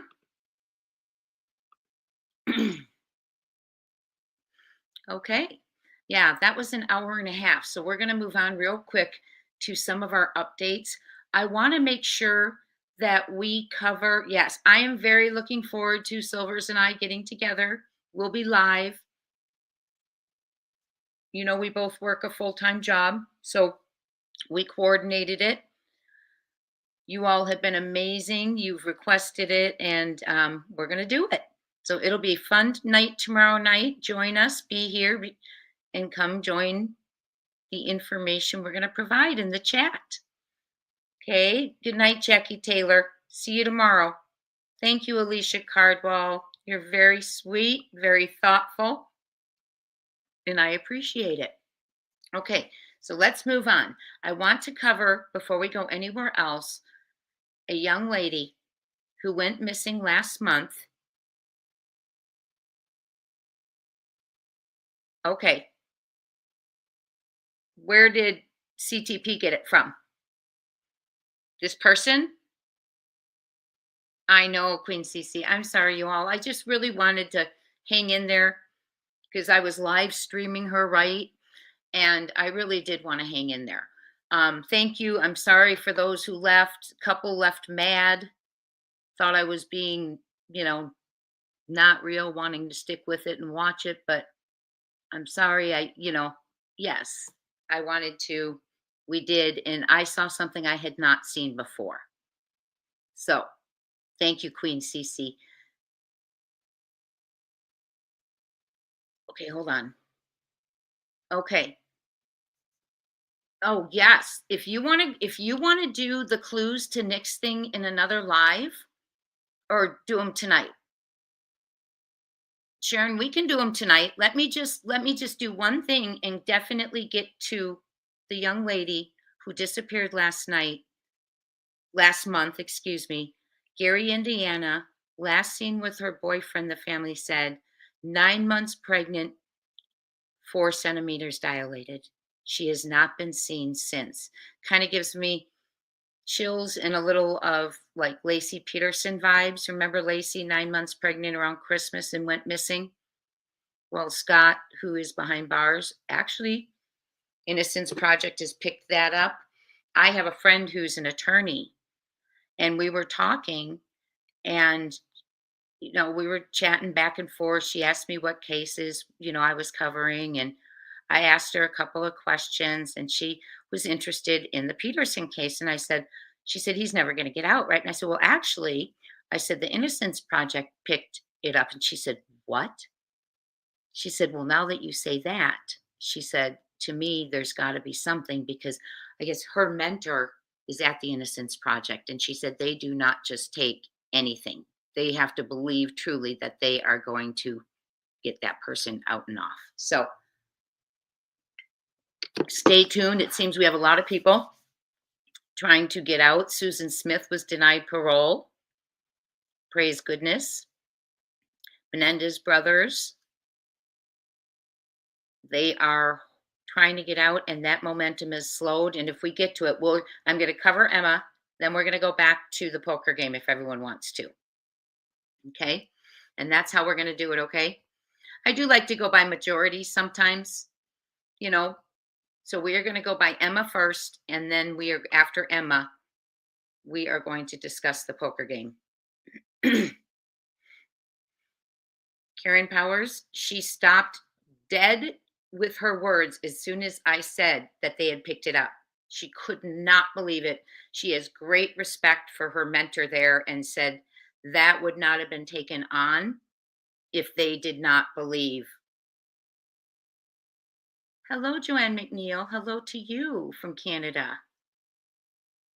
Yes, 4 centimeters dilated. So we need to help out. We need to spread our story around. We've been real good the last couple of weeks of adding others to it. Thank you, Mally Cat. Adding others to our lives to give awareness to more. So hold on one second. This is Emma. Very scary. Her family is scared. I have not done a deep dive to see anything other than what we're going to share together. And if we're going to keep following this story, okay? This is credit to News Nation, I believe. Yes, credit to News Nation. And it says, family pleads for help finding pregnant Indian woman who vanished in October. Emma Baum was last seen at her boyfriend's Gary, Indiana home. Gary, Indiana is the city. Gary is the city in Indiana. That's not his name. She was last seen at her boyfriend's Gary, Indiana home in mid-October, families say. So let's go ahead and watch this. Credit to News Nation. Are you all seeing it? I just need to make sure. Okay. And I'm going to mute so you don't get an echo.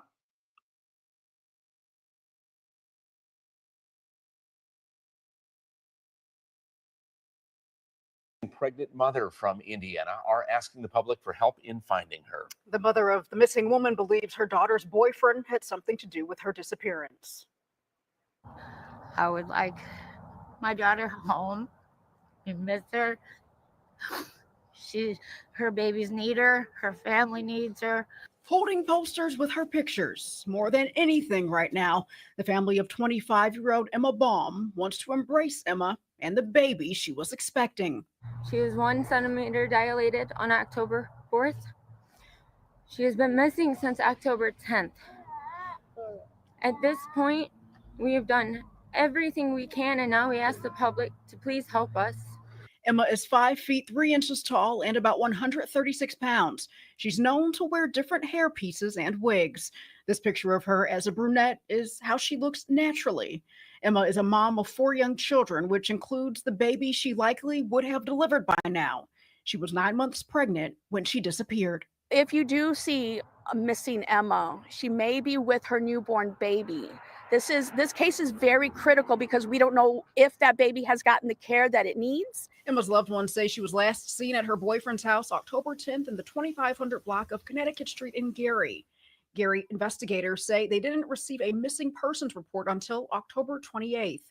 According to investigators, Emma's boyfriend was arrested on October 29th on an unrelated warrant and is currently being held in the Lake County Jail in Indiana. One individual was picked up on a warrant. I know that's the question out there. Was he charged? He has not been charged. No one in this case has been charged. And that individual was just on a separate FTA warrant. Investigators say since Emma was reported missing, they have helped in her search. There's been 3 different locations that have come up in the investigation, so that we've exhausted those means and looked into video that was possibly in those areas that she was last seen as well. Loved ones describe Emma as having a heart of gold, someone who would do anything for anyone.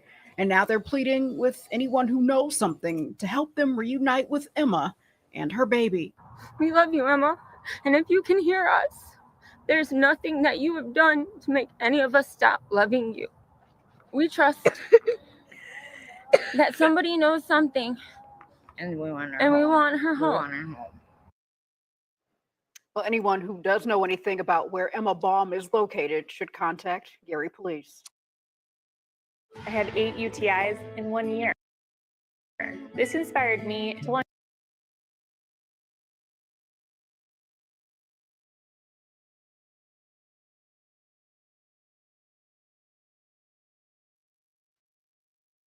Isn't she so pretty? So pretty.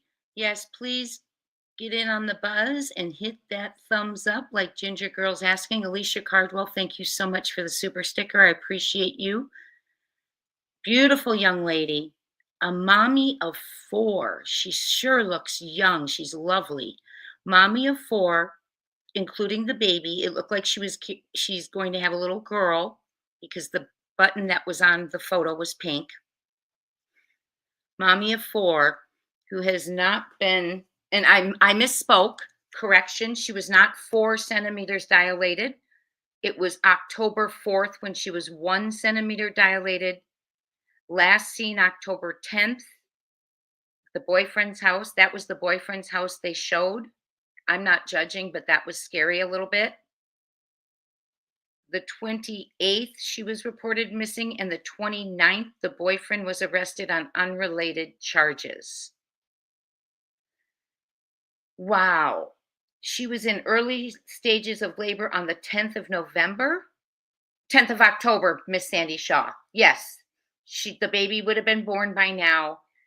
The mom said her mother looks young too. Holy cow, I want their skin.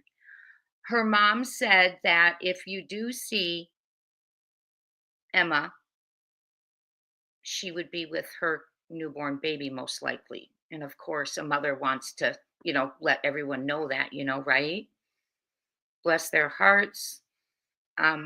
So he's in jail on unrelated charges. And so many of the cases, other than Sebastian's, in my opinion, lately, and Summers, they're putting parents behind bars for other reasons when there's a child missing.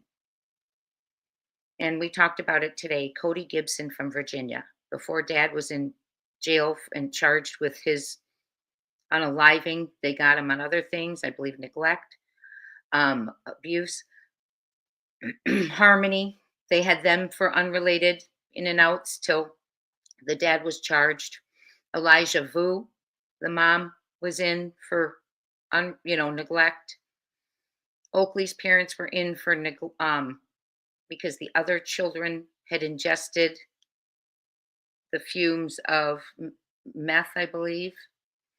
Horrid. But they were finding reasons to get them behind bars, right?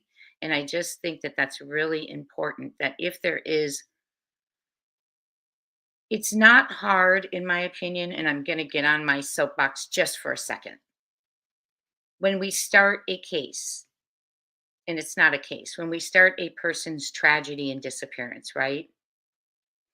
The first thing we want to know is who saw them last, where were they, and what's the timeline,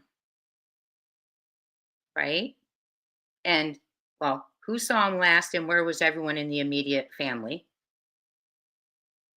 Then you can work your way out once you've been able to clear the immediate family. You go to neighbors, other family members, right?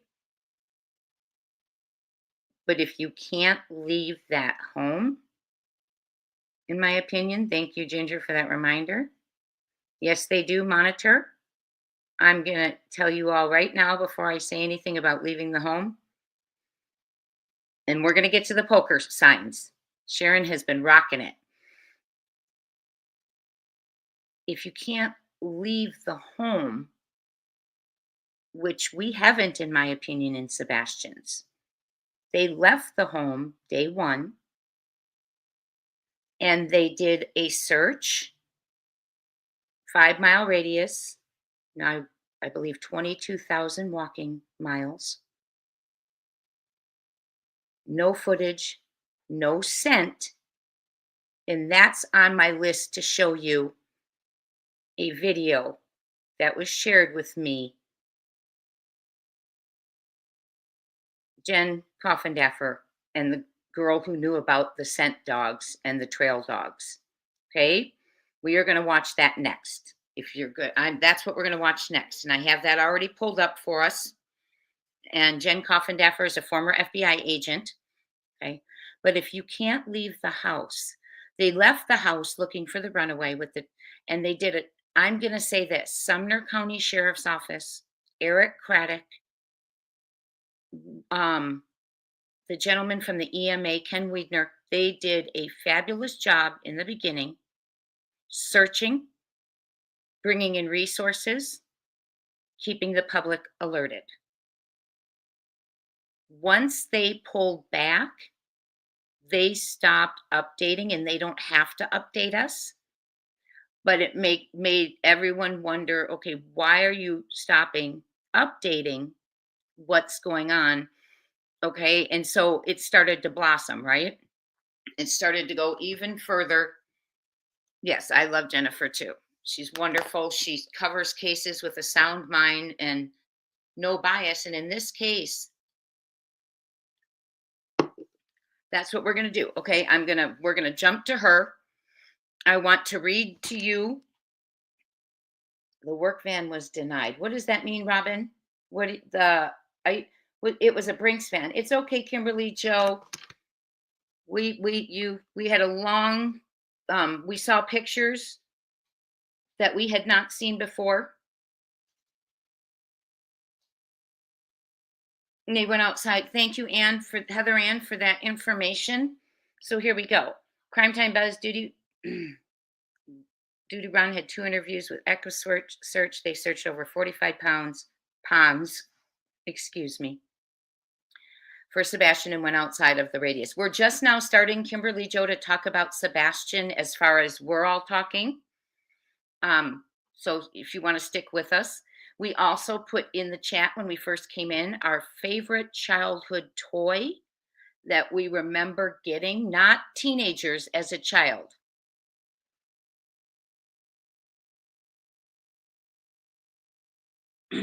Hold on, Sandy. Let me look at this. Is there no expert you could get on to chat about facts of case and why the LE wouldn't do anything at all with that evidence? For example, CPS report injuries, no scent, no images, in my opinion. Do you mean, Sandy? I know that, let me tell you, you have to find the right person. If any of you know someone, a law enforcement person, who would be willing to speak with us and come on panel, and I can talk to them ahead of time, we can discuss. I did have one that I was originally speaking to, and they had said, I'll answer your questions, but I don't want to be mentioned on YouTube. I don't want to go on YouTube. I don't want to be anything, but I'll answer your questions. Because I had asked him, what do you think if a missing parent of a missing child, or I said, first of all, how much stake do you put in a polygraph? And he said, well, that depends. He said, investigators do put stock in them. Easy Bake Oven was also on mine. Light Bright, someone said, absolutely. Mrs. Beasley doll. Oh my goodness. Remember that show, Family Affair? Oh my goodness. And he said that, lost my train of thought. What was I talking about? Someone drop it real quick for me. Oh, the police officer. And he said, it depends. He said, investigators do put stock in that. He said, even though it's not admissible in court, it shows them a direction to take an investigation. So I said, well, what about it I know a case where a parent, had a missing child and failed the polygraph. And everyone went crazy. This is not this case, by the way. I'm talking about a different case. And that person since has been cleared, so I don't want to say the name, okay? And he said, that depends. He said, now, when we do polygraphs with parents of missing children, he said, although they always get a baseline, he said, that's a tough one. He said, because certain questions, he said, they're emotional. And he said, certain questions, he said, that's tough because polys, read your emotions and stuff. And he said, they're already in a situation, most are, right, where that's going to throw them off a little bit. So it was an interesting conversation. He said, don't use my name, don't say where I'm from, right? And then I also talked to an agent real quick to let you all know about a couple of years ago about the Daniel Robinson case in Buckeye, Arizona. And I asked, and they have not given allegedly, and from myself, I have met Daniel's father and I have helped him search in the desert, and I have gone downtown to the homeless camp with him. Was in his group to pass out flyers, but I got separated from them and I was afraid to get out of the car by myself. But I've met him, we've texted, I've been out searching with him, and he didn't get a lot of help. One day I was at the search in the desert and he thought Buckeye was finally sending help. And he was very excited about it. We had a command center set up. I didn't have a channel yet. We had a command center set up.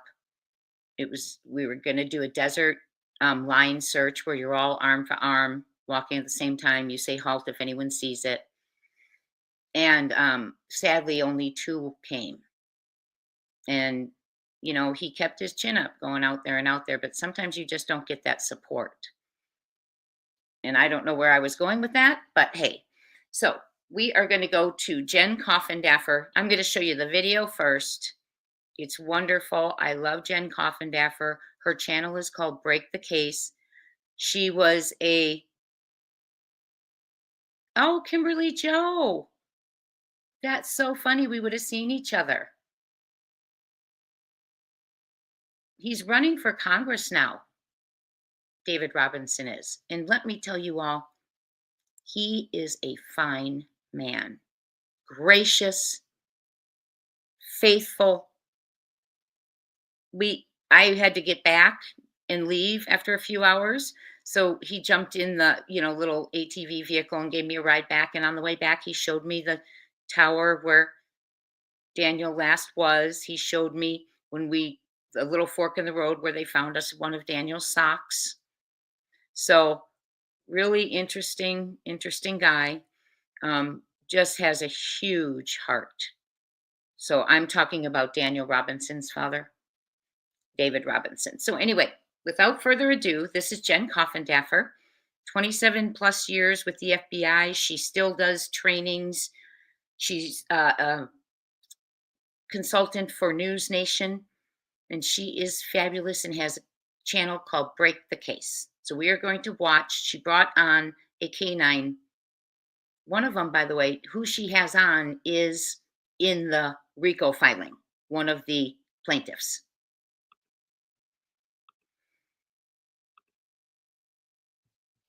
Thank you for being here. I know we're going long tonight, but hey, we're together, right? I won't get to be on in the morning. Won't get to be on till after work tomorrow. Okay, where do I have her?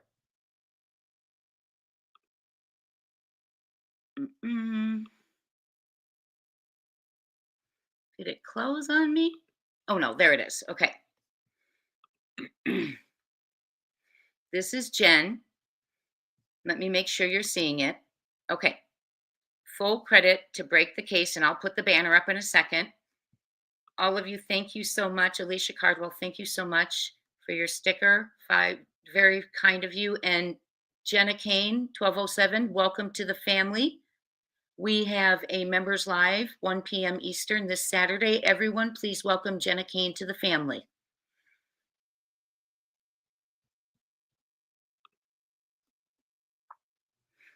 In that general time frame, she heard. And by the way, this is what I was talking about. We here at Media Buyer Academy train everyday people know. This is where I got the information from Max being not a scent dog, but a tracker who tracks a trail, not via scent. But actually, we know he was alive because of footage from canines. This has been something that from the beginning of this case, I always felt confused about. And this is why I was confused. Depending on who you listen to, whether it was Chris Proudfoot, even Sess Camp, if you listen to different reports about whether there was a scent, whether there wasn't a scent, is all extremely complicated and confusing. I know I posted several times about the actual footage from the body-worn camera of the officer who was actually tracking the scent that went away from the house toward that retention pond near that construction area. But let me set up the case really quick before our guest comes on. For those who might not know who Sebastian Rogers is, Sebastian Rogers disappeared on February 25th through 26th. We really don't know the last real proof of life. And when I say proof of life, that is an independent source that isn't just relying on an individual that last would have seen them, the mother, in this case, Katie Proudfoot's words, but actually we know he was alive because of footage from a restaurant. That was the 25th. We know that according to Katie Proudfoot, she put him to bed that night. It was a school night, Sunday night, and into the night, somewhere 10, 11, there's different time frames given, but somewhere in that general time frame, she heard a loud noise. At one point, it was explained, and then later she calls it a thud. I've always had a few issues with that, but in any event, I'm just going to stick with facts right now, not going off what that could or couldn't mean. That was the last noise heard from Sebastian's room. She hollered at him, "Be quiet in there, get to bed, stop what you're doing," words to that effect. And the next morning at 6, when she went to go get him, he was not there. So then she contacted Chris Proudfoot. That is her husband, who was purportedly working. He worked construction type work in a construction type area out of the area, and contacted him. And then they called, not via 911, but via a sheriff's office direct line to report Sebastian missing. I just kind of wanted to lay the groundwork because some people have possibly never heard of this case. Who we are going to welcome to the stage today, and I'm super excited. I had been speaking with her for some length of time about coming on, is Julia Valente. As I said, she has been on a couple other channels, but I thought it was really important to bring her back because there's been a lot of new developments. There's been new developments concerning Dog and Nick the Hat, what they're doing that I'm going to discuss. Fortunately, they're keeping me well in the loop. I know many of you might be following some of the things that have been going on. I've been posting as well. But please welcome to the stage, Julia. She's going to give us some education, a lot of education about dogs and dog handling. She's been involved with canines since she was 8 years old. So without further ado, we are going to welcome Captain in the U.S. Army, canine handler, and she actually works interdiction narcotics too in terms of canines and terrorism, counterterrorism. Julia, welcome to the stage. Hi, how's it going? Good. How are you? I got to make sure you're here. Here we go. Let's see if I can get a better picture. There we go. So great to have you here. Thank you so much. Oh, thank you for having me here. You just missed Gator. Gator was just over here. He's playing with his ball right now. Oh, good. Listen, to start off, again, we thank you for being here and sharing your expertise. This platform is all about getting down and dirty with facts and helping everybody in the audience, including me, understand the capabilities of canines. So if you could please tell us a little bit about your background to start off. Sure. So I knew after, September 11th, I wanted to join the military.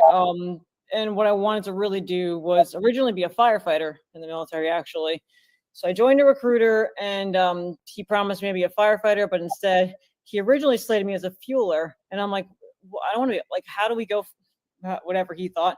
So I went to basic, and then I actually saw when I was at basic, military police officers doing demonstrations with these German Shepherds, and I was looking, and I'm like, that's really like cool. They're like basically police officers, and the drill sergeants, like, that's exactly what they are. They're canine handlers. They're 31 series military police officers. So I was like, you know what? I don't want to be a firefighter or a fueler. Like, I want to go do that. So when I was enlisted, that was my job. I was an enlisted canine handler, and then went to college, became an officer. And the bad news about being an officer is I can't personally handle a canine in the Army. The workaround for that is, since I'm a captain, I oversee force protection, counterterrorism. Canines are a force protection measure. So as long as I keep my canines nationally certified, they're eligible to perform on military posts with me and doing duties, which is why I know some people are confused, but that's why I can take them home with me. They're able to serve in a position because of their national certification, because that covers military, police, all kinds of departments, arson for like fire department canines. So now I love what I do. I get to be, still be a captain. I'm an AGR, active guard reserve, which means reserve units don't run themselves. People think being a reservist means you only meet once a month and 2 weeks during the summer. Reserve units don't run themselves. You have to have somebody there on site or remote, because we were remote during COVID, planning the training calendar, planning the year, planning for the next deployment cycle. So that's how reserve units run. A lot of people think once a month and that's it, but then no training plans would get done. I just had Marley with me. We just did an inspection out in Lancaster, Pennsylvania, and she loves going, and she's an explosives canine. Yeah, explain who Marley is and what is her specialty. Oh, Marley's she's a Belgian Malinois. She's all black with some fawn in her back, and she's an explosives and tracking. She's a dual purpose canine. She does explosives work. So she was coming in, she was checking all the gear, because this unit did just come back from a very late annual training exercise. Normally it's not in the fall, it's usually a summer thing. And she was checking their gear, and we were teaching the troops, how does a canine check gear when you come back from a mobilization? How do you check shipping containers? Because this was a transportation battalion we were searching. So she was going and she was searching the containers, and I was showing, here's how she would indicate. Obviously, she didn't find anything. So what we do is, with our canines, we like to give them a reward at the end. So I have an odor print, a C4 odor print. So I had a soldier go and hide it. I didn't want to know where it's at. So this way, after Marley does a regular search, I tell her to go search another container. So she goes, and then she found the print, she sits, and she gets her reward. So that way she's actively engaged and she's satisfied. So, if there's nothing to be found, we like to give them something to look forward to at the end there, because she wants her ball. That's all she wants. And so what does it look like when they alert? Like in this case with Marley, what does she do to show you? So there's two different kinds of alerts a canine can do. There's a active alert and there's a passive alert. So a passive would be, a sit, or a lay down. So Marley will lay down. Gator, my narcotics and tracking canine, he will sit. So, and an active would be, sometimes a dog will bark, or sometimes they'll stand up and start pacing. It's all handler dependent, but there's two types. It's active or passive. We like passive alerts because, especially for explosives canines, a canine can't be pawing at a bag or, being like, hey, look what I have here, especially an explosives canine.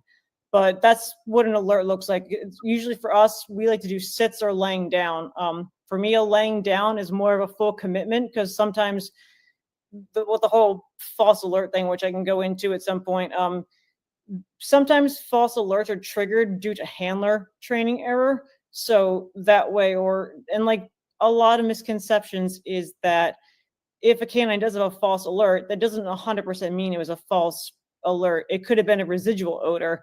So that's why I'm going down a rabbit hole. That's why there's some misconceptions. But to answer your question, Marley lays down. I like laying down because it's a full commitment. A lay down because she's fully committing.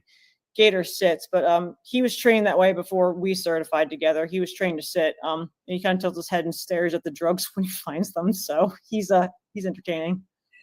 Great. So I want to now go in. I mean, obviously you have a lot of training, a lot of experience. How many full years? I looked at all your certifications and my head started rolling. It was like, wow, it's just certification after certification, blah, blah, blah. But I want to understand, can you just give me the number of years that you've been handling dogs for this purpose in the military? Since I officially graduated AIT, joined in 2008, officially certified in 2009 for the very first time. It was my very first canine certification that I did was in 2009. And that was my explosives canine, Dahlia. I sent you a picture of me and her with some of my soldiers. That was my very first canine, and she was amazing. I miss her. She was incredible. Oh. Sorry you lost her. A dog lover, have a dog, in love with dogs. So I can't even imagine losing a dog. I haven't had a dog for many years, and now I have one. And when I lost Tigger, it was bad. I said, I don't want a dog, because you fall in love with them, and then 8 to 10 years later, you know you're going to lose them. Yeah. But here we are.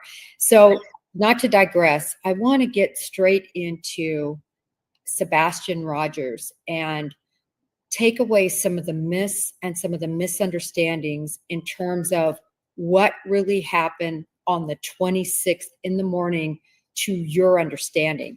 And just so the audience knows, Julia has had a lot of interface, we'll just call it interface, with the Sumner County Sheriff's Department, TBI, and the other handlers that were involved. So she doesn't speak from a place of hearsay. She speaks from a place of knowledge. And that was the biggest reason why I wanted her on. So let's first talk about Max, because I think he's the central component to understanding really what happened that morning in terms of following a scent. Right, exactly. And that's why I wanted to make sure you had copies of my paperwork. So and my communication with the TBI agents, so you could see. So a big thing is a lot of people refer to Ken, I can't think of his last name, Ken Widener, the EMA director from down there. So a lot of people watched the interview with him and Nick Barris, and Nick asked him about the scent. And Ken says, none of them, my understanding, were on a trail that led to Sebastian. Now, Ken wasn't lying when he said that, but it's not for the reason that people think. So Max is a dual purpose canine from Sumner County Sheriff's Office. He's trained in Sorry, really quick, I just want to let the audience know, Max was the dog that was on scene initially. Yes. Go ahead. Sorry. So Max is a dual purpose canine from Sumner County. He's trained in narcotics and non-aggressive tracking. Non-aggressive tracking, I don't really like that word because it sounds really weird, but what that means is that canine's used for usually looking for a missing or endangered person. They're not a patrol canine. They're not looking for an apprehension at the end of their track. I'm going to stop you there again, just to explain that the difference is like with Cavalcante. Many of us remember a canine tracking, and then they grab them with the mouth and get them to the ground and hold them so they can be apprehended. So just to show you the juxtaposition of your point. Go ahead. Yeah, that was a Bortak canine. That was Yoda from that dog he was a small mouth. That dog was awesome. But yeah, Bortak's canine apprehended Cavalcante. That was pretty cool. But back to Max, he's trained in those two fields. So he's looking for a missing or endangered person. So that's why it specifically says, now a patrol canine looks for a fugitive typically. So Max got on site right away, and he started at the last known sighting of Sebastian, which is the Proudfoot property. So a lot of people think, oh, but if she wasn't home to give them an article of clothing, or like, how did that work? So there's two different types of canines that are used when it comes to this type of work. I can't speak to search and rescue organizations because I'm not a search and rescue person. I'm specifically I work with law enforcement canine handler. So Max is a tracking canine. So tracking dogs can also be talked to about ground disturbance is what they're looking for. So they're not scent specific canines if they're a tracking dog. Now a trailing dog is a scent specific. Trailing dogs are the ones that are given an article of clothing. Max, like I said, is non-aggressive tracking. So when Max started at that porch and was sniffing around, he picked up on the freshest, cleanest track that he could possibly pick up on, and he took off in that direction. And you can hear in the audio the handler's out of breath. He's clearly running, and you hear him say, Max picked the track back up. So he's clearly tracking something. Now, for that canine, Max, to track over multiple Gator's about to come on my lap, I can tell. For Max to track over multiple surfaces like that, that's a lot of training that's involved in that, because most canines, if they lose a track, again, this is tracking dogs where they're not scent specific. So I can't emphasize that enough. Tracking dogs are not scent specific. Trailing canines are. They're the article canines. And Peace River's search and rescue canine from Florida, they have a very good description on their website too that people can look up. And so that's how Max was. Now, that's what Gator also is. Sorry, my phone's ringing and it's over there, but it'll shut off in a second. I got the Imperial March going on right now, so hopefully it doesn't ring for too long. Sorry about that. But we were talking about Max. So the handler was out of breath. For a canine to track over multiple surfaces like that, because you have to think, he went over grass, he went over asphalt, he went over dirt, and then he eventually wound up at the water where he jumps in the pond. So again, that's a well-trained canine. It's very hard to hold a track for that far and long. In grass, it's a bit easier, especially if there's like a mildew or some kind of like something to hold that scent in. But hard surface tracking is very hard to do. And Max went over a hard surface. He went all the way to that pond. So he was on the track of something fresh. Again, Ken isn't lying when he said it didn't lead to Sebastian. Sebastian was not sitting at the end of the track. Max is not a scent specific dog. He's not specific to an individual person. He was just looking for a track, if that makes sense. Yeah, I want to expand on this because for our audience, if you're wondering and questions, people might have questions, but let me make this clear. When we're talking about a non-specific tracking dog, it's literally a dog that's going to track the most freshest human scent. So it picks up, but we don't know whether that's Katie, whether that's Chris, or whether that's Sebastian. Correct. That's why Ken Widener was not lying when he said none of them led to Sebastian, because Max can't talk to us. He can't tell us who he was following. It'd be great if he could. This would solve a lot of, things, but whatever was at that house and at that porch and left, that's what Max was tracking. Again, he's not scent specific. He's looking for that ground disturbance. So that's what he was looking for when he was tracking that track. And to expand on that a little bit more, but it doesn't mean it wasn't Sebastian.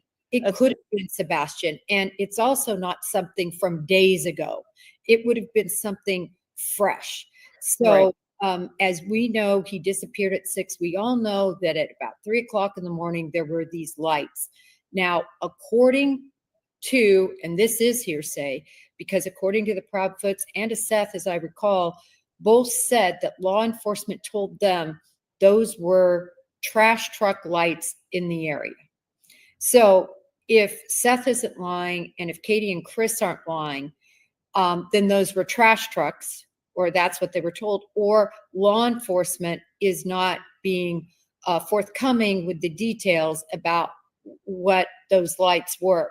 But this is all to say that if something was fresh that morning, it does make sense. And correct me if I'm wrong, but it could have been 3 scents, right? It could have been Katie and Sebastian that walked over there, or Katie and Chris that walked over there, whatever. Is that right?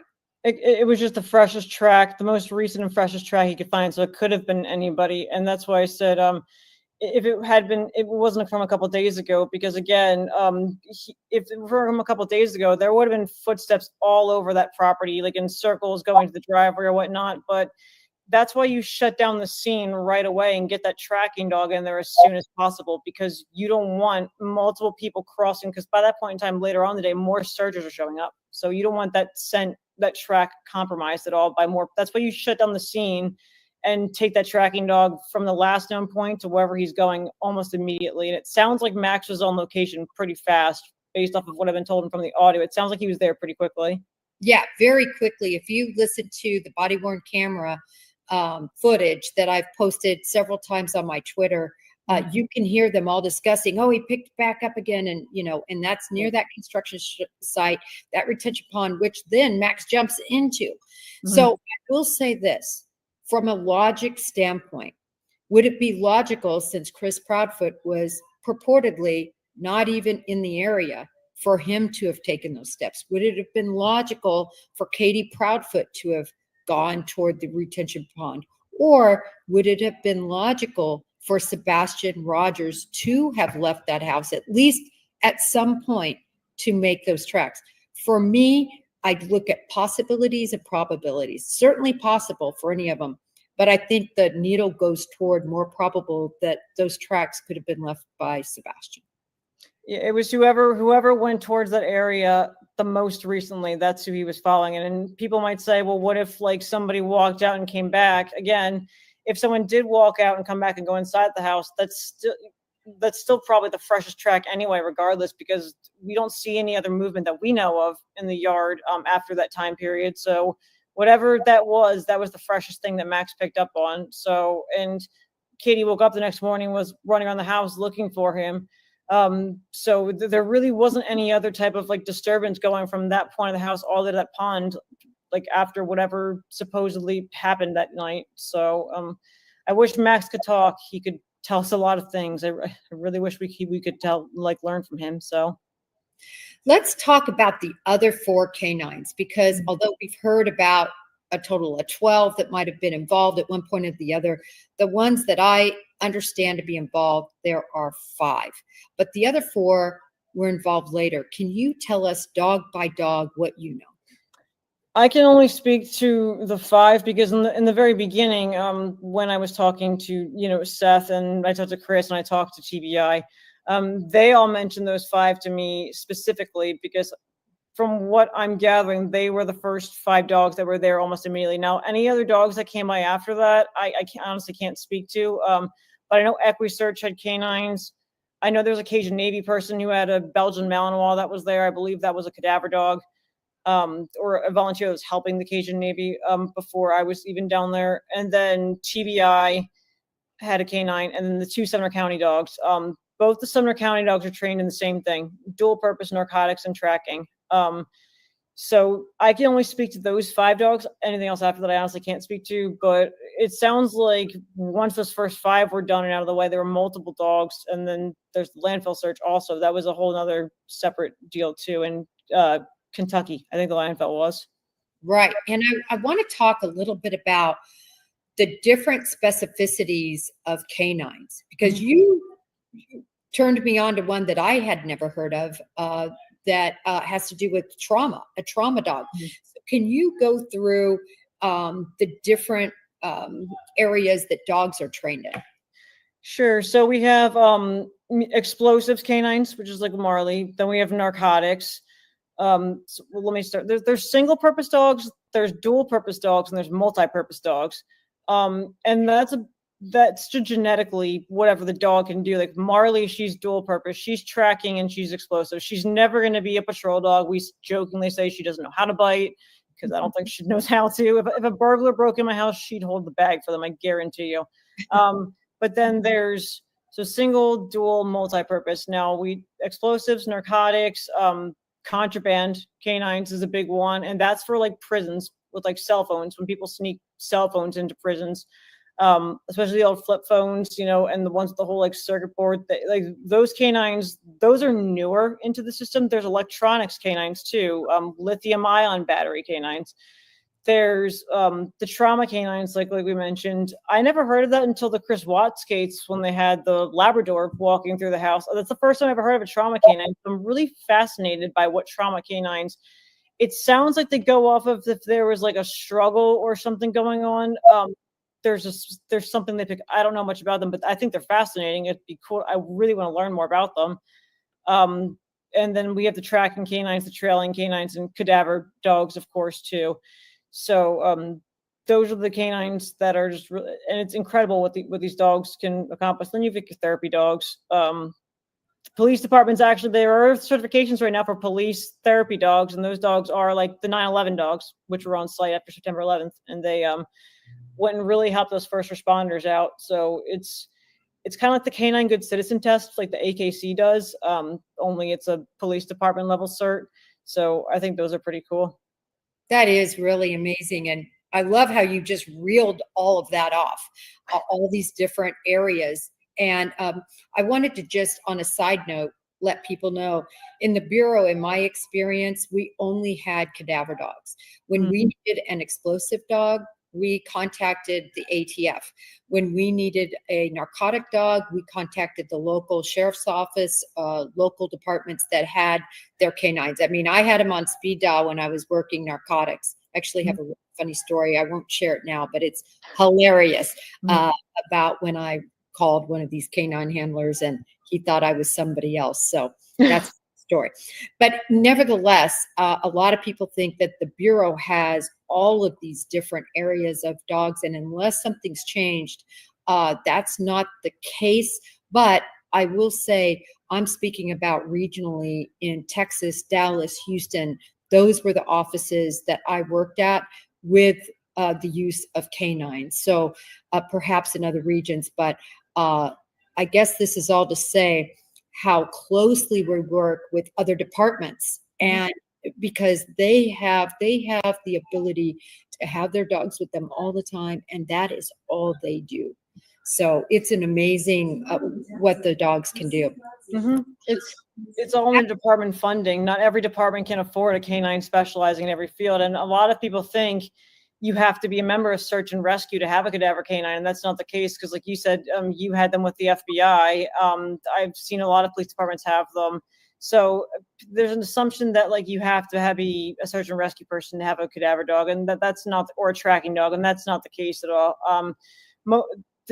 The certification is the same test, but they're all trained kind of differently leading up to that. I can't speak to search and rescue because I'm not a member, but from what I know, like you can't have apprehension canines in search and rescue. For the purpose of search and rescue, you're looking for a missing person or an endangered person.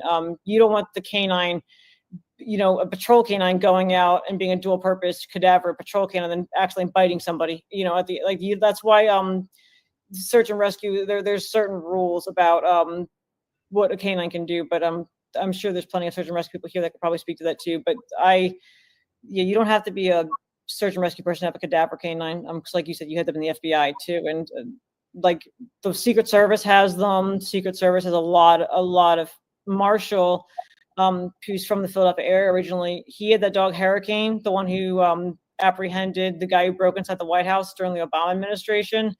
Hurricane got really banged up that like the first dog, the handler let him go, and I guess his leash got caught up on a fence or something. So Hurricane went after the guy, and Hurricane, you guys can look him up. He's awesome. Hurricane fought that guy like with all that he had. He got Canine Medal of Valor for it. So like Marshall owns Hurricane's Heroes. It's a great ornament, but like Hurricane, that dog is 15 years old and still walking around like a badass dog. So he's awesome.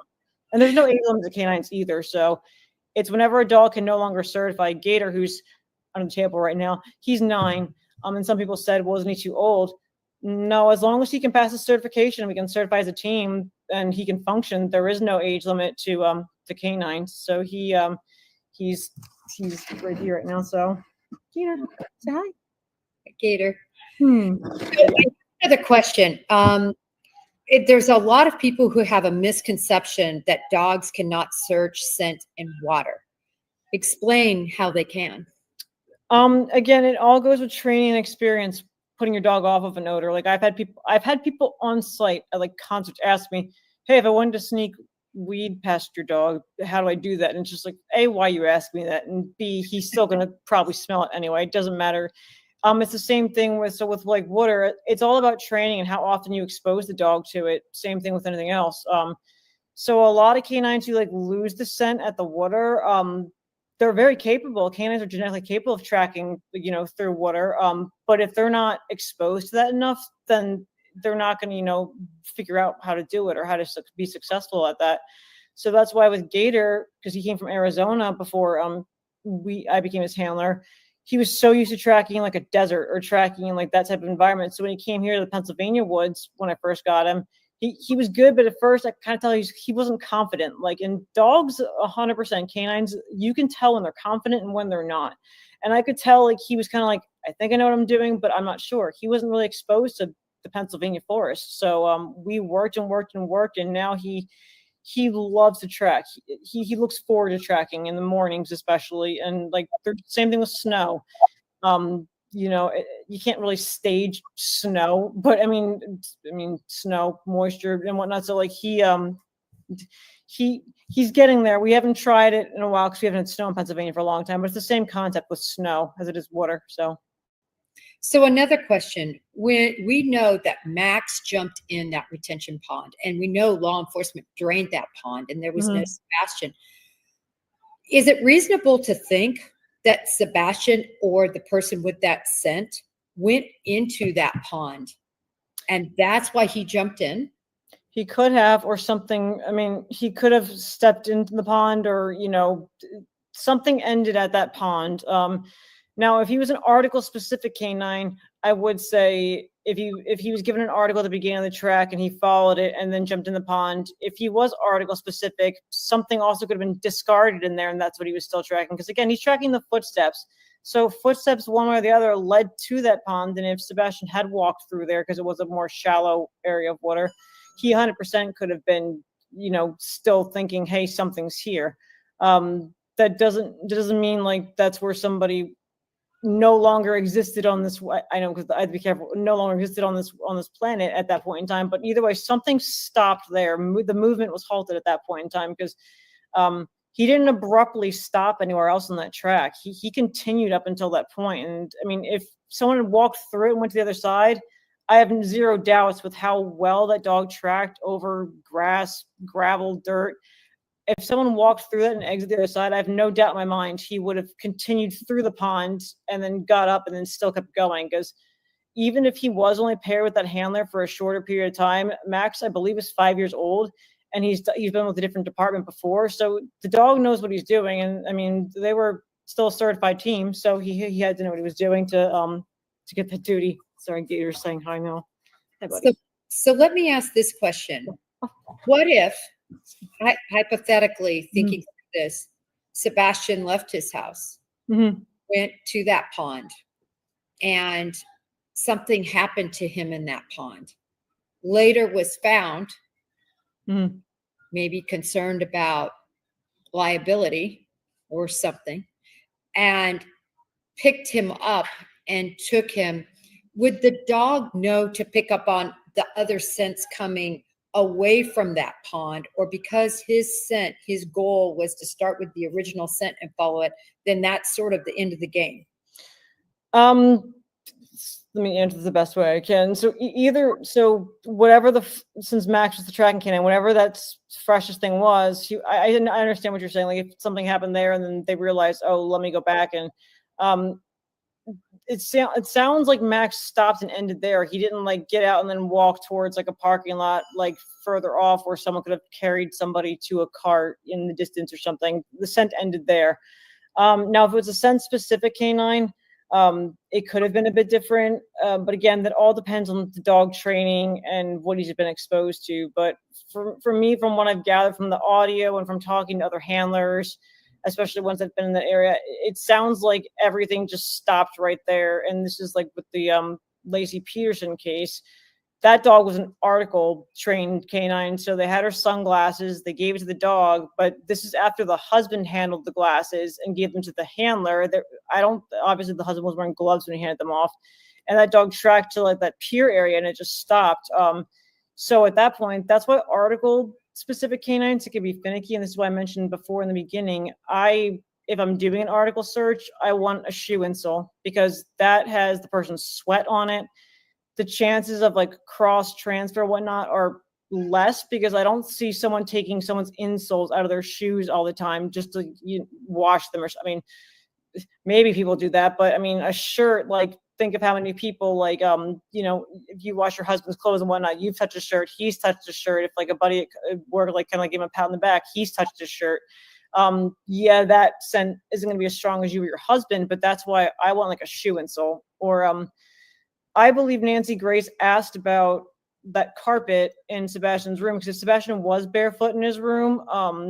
And he was walking around in his room. How often are other people going to be barefoot in his room aside from him? So I think she was asking about that for the canine, but it could have been anything. But I want something specific to that person with the least amount of cross-contamination possibility. But articles can be tricky.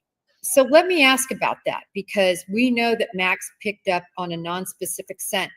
Why in the world? And I thought I recalled, though, that they did give something like socks or other clothing. It was a little confusing. Different people said different things. Mm-hmm. Why didn't they use the article, to your knowledge? Max is an article trained. He's looking for that ground disturbance. Now the later dogs, from what I was told, a pillowcase was taken, shoes were taken. Even Chris and Seth both had told me that, because I spoke to both of them about this, because I wanted to know like what each of them knew about the canines. There were clothes that were taken specifically for like, evidence and whatnot, and there were clothes that were taken specifically for canines. Because like some people say, well, our cops just going to give random handlers clothing if it's evidence. That's why they take multiples. Some's held for evidence and some's used specifically for work, like, canines and everything. So that's how people who are like searchers can still get clothing through organizations. But yeah, to my knowledge, I know that one of the equity search dogs was an article canine. So it just wasn't that the dog with the Cajun Navy? Was that the Cajun Navy dog? There was a couple. So there was the kid. Oh, are you thinking of the Malinois? Because I think that was a cadaver canine that. I remembered that was a different area. So he was the only cadaver dog, I think, of the five. That was the one that I saw, and a lot of people. I mentioned this to you. With the landfill search, there were canines at the landfill, and when people think about landfill searches, they automatically think, "Oh, it's a cadaver dog." That's not always necessarily the case, because again, what if you have an electronics canine looking for something? Here in Pennsylvania, we can't throw big electronics or lithium batteries out in our regular trash. They have to go specifically to a recycling center. So I haven't seen the probable cause. I have to see it myself, but I mean, just because canine search doesn't always mean they were cadaver dogs. I'm sure one of them was a cadaver canine, but you have to think we don't know, to quote Sheriff Craddock. But that could have been a lithium ion canine looking for electronics. It really could have been anything. And I mean, those two, electronic or cadaver, pretty much, because you wouldn't need a narcotic dog in this case. Unless they were looking for his disposed medication, I wouldn't think so.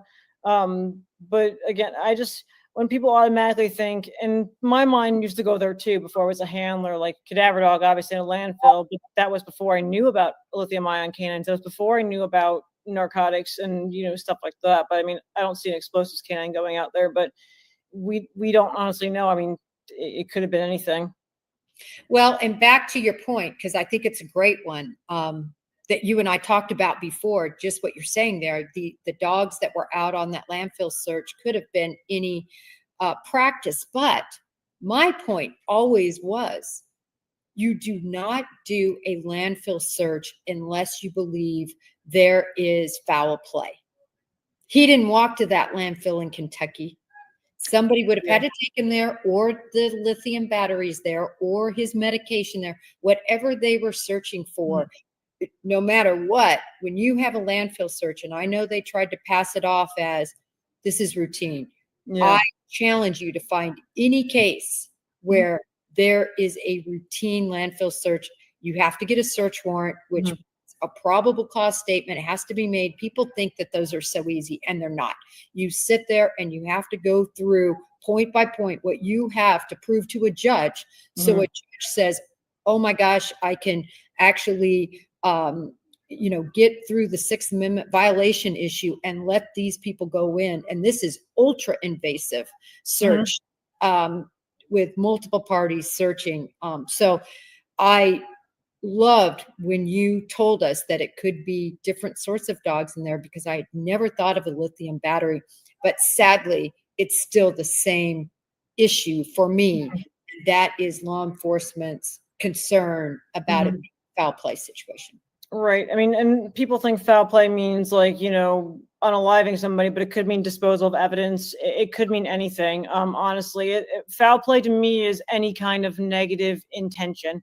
So that's why for me, it's just like in the beginning, I remember thinking, oh my God, it was obviously cadaver dogs. But the more I kind of sat back and took a break from everything for a bit, to focus on, taking care of, like, we have a unit coming up for mobilization sometime next year. So focusing on like full scale commander duties and stuff. I remember I was thinking, I was like, wait a second. I'm like, we never officially heard what those dogs were looking for there, because we've never seen the probable cause affidavit. We've never seen, for me, as like, an MP when I was active duty at Fort Leonard Wood, the only time we wouldn't need a probable cause affidavit is like if we were responding to something and there was like a domestic next door and it was very obvious, like somebody was getting like battered, we could exigent circumstances. Right. That's yeah, exactly. Thank you. That's the words I was looking for. So that's a bit different, but for a land, and especially because you're dealing with state lines, it's a different state, getting a judge to do everything and working with different organizations. So you're right. It's very, there's a lot that goes into it, and the timing compared to when was the trash picked up versus when did they finally get out there.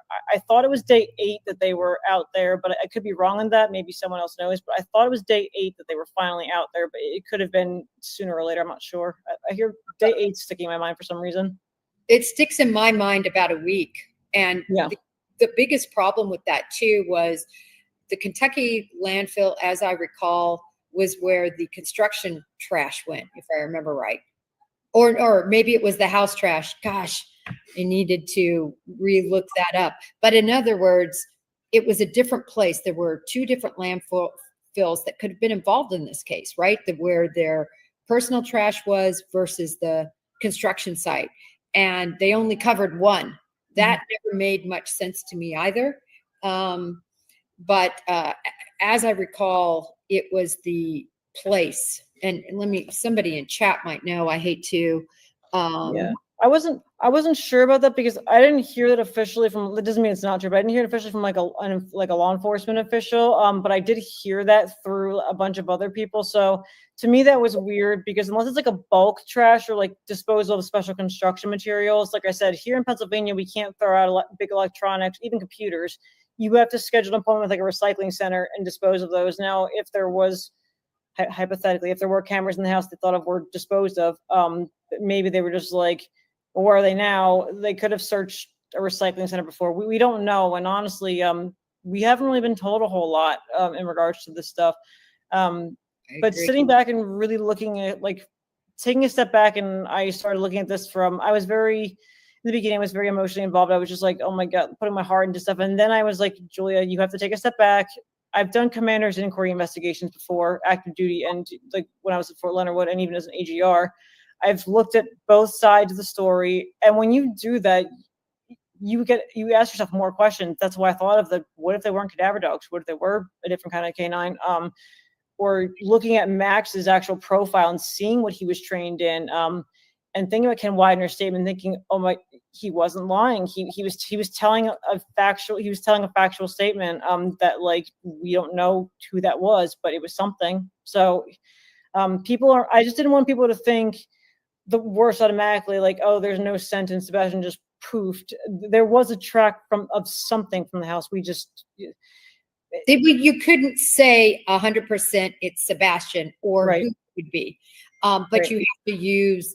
I could see that being used in a probable cause affidavit, because when you start, if Chris Proudfoot truly wasn't there, why would the mother leave? We have a missing child that could have, eloped, to use the word for autistic people who decide to leave. you know, it makes some sense. And I think it's super important. But back to the article question, why wouldn't, we talked about Max isn't trained in that, but you said there was one dog you thought trained. Did he get there too late, or do you know how that played out? I honestly, I have to go back and I can send this to you in like an email later. I can't remember if it was the TBI canine or the Equisearch canine that was article trained. All I know is the two from Sumner County were those footstep trackers. Now, if it was an out-of-state person, that could have been why it was late on the article being used, for starters. But I'd have to go back and see which canine was definitely trained in which. But I mean, a scent can last, like an article-specific canine scent can last for a couple of days, especially if someone's being moved around or something. That's a bit different because they're looking for that specific person scent, as opposed to a footstep tracker. And I explain to people like this, for example, because everyone thinks you have to have an article of clothing. You don't. When an inmate escapes from a prison facility, the chances, yes, you turn in some stuff when you get your, but like the chances of them having like an article as like designated to their person, that's like, that's what the canines you see like going out and just tracking right away. It's because they're looking for that, for inmates especially. Most likely you're not going to have an article to track an inmate. That's why when I was explaining to people, like, you don't have to have an article to track a person. But back to your question, I'll find out for you for sure which canine that was and when they got there. But a canine can track a scent for multiple days depending on the age, the training, what they're given as far as an article goes, and how well they can retain that. So it could have been they were there a little too late, but honestly, there's a lot of questions I still have in regards to that I haven't gotten full answers on yet. So in regard to that, as far as you know, and as far as we know, did any canine of those first 5 track Sebastian? As far as I know, those first 5, none were confirmed to track because they haven't found him yet. So as far as I know, of those first 5, at least, or even of Sebastian based on an article. I should none that can be 100% confirmed because I've only heard hearsay. Like I heard a dog went to like a trash can somewhere. I heard a dog went to like the middle of the road. So, and that's what I've heard from through the streets. As far as I've been told from officials like TBI in Sumner County, who I have talked to, they only mentioned Max's track. But as far as like picking up a track for Sebastian, the dogs can't talk to us, so we won't know even if they are article specific. We'll never know, unfortunately. So I know that's not the answer that everybody wants to hear, but that's the truth. We honestly, we don't know, and that's just really sad. Yeah, it's sad because it's still really a question mark. I find it, though, as an investigator, important that a track was followed, a fresh track was followed. I think that's super significant, and that's one of the biggest reasons that I wanted you on, Julia, was really to educate us all on the breadth of what canines can do, and then specifically hone in on what happened with Sebastian.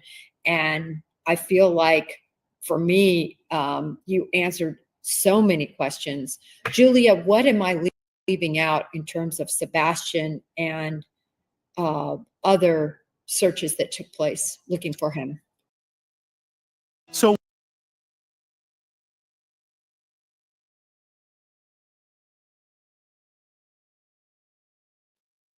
Okay, and you guys can go ahead and watch the rest of that and go over to her channel and sub to Jules. Psychologists have discovered that procrastination isn't caused by laziness or lack of motivation, but instead it's your coping mechanism. Can someone put mods? Can one of you please put Julia's channel in the link in the chat? So you can go over and finish and watch Break the Case. That's who was doing that one. And then go over to Julia's channel and watch her videos, because there's some videos on there also about Sebastian's case, telling the story and all of that. So thank you so much. We've learned a lot. I need to go back over it and take notes. Jules, you have no idea. That is more information and clarification than I have heard yet. And so truly appreciate it. It has been one of the most confusing things, other than the timeline, in this case, because we keep hearing, scent, no scent, nothing was followed. There was no trail. So it's great to have that explanation. And I appreciate that you did that. Thank you so much. Please go over to Jules's channel, sub. Yes, she does have a channel. We're going to drop the link. It's under Julia V, right, Jules? I know I watched your videos. Someone had sent me your video. Maybe tell us what canine, Jules, would you let us know the name of your channel and we'll drop a link to it? Thank you so much. That was Break the Case. And now I am going to show you the symbols you have been wanting to see. You have been sending me your trying to crack the code all day. Yes, thank you, Jules. You're amazing. And thank you for being there to search. I know it's a thankless job around here on the streets, but thank you for doing it. Oh, thank you, Kimberly Jo. We're looking forward to it. So many of you had said, can't you all do a show together? We want to see you and Silvers together talking about Sebastian. And so here we're doing it for y'all. Okay, let me put the signs up. And I don't have them in Canva. I just have them in my email so you can see them large.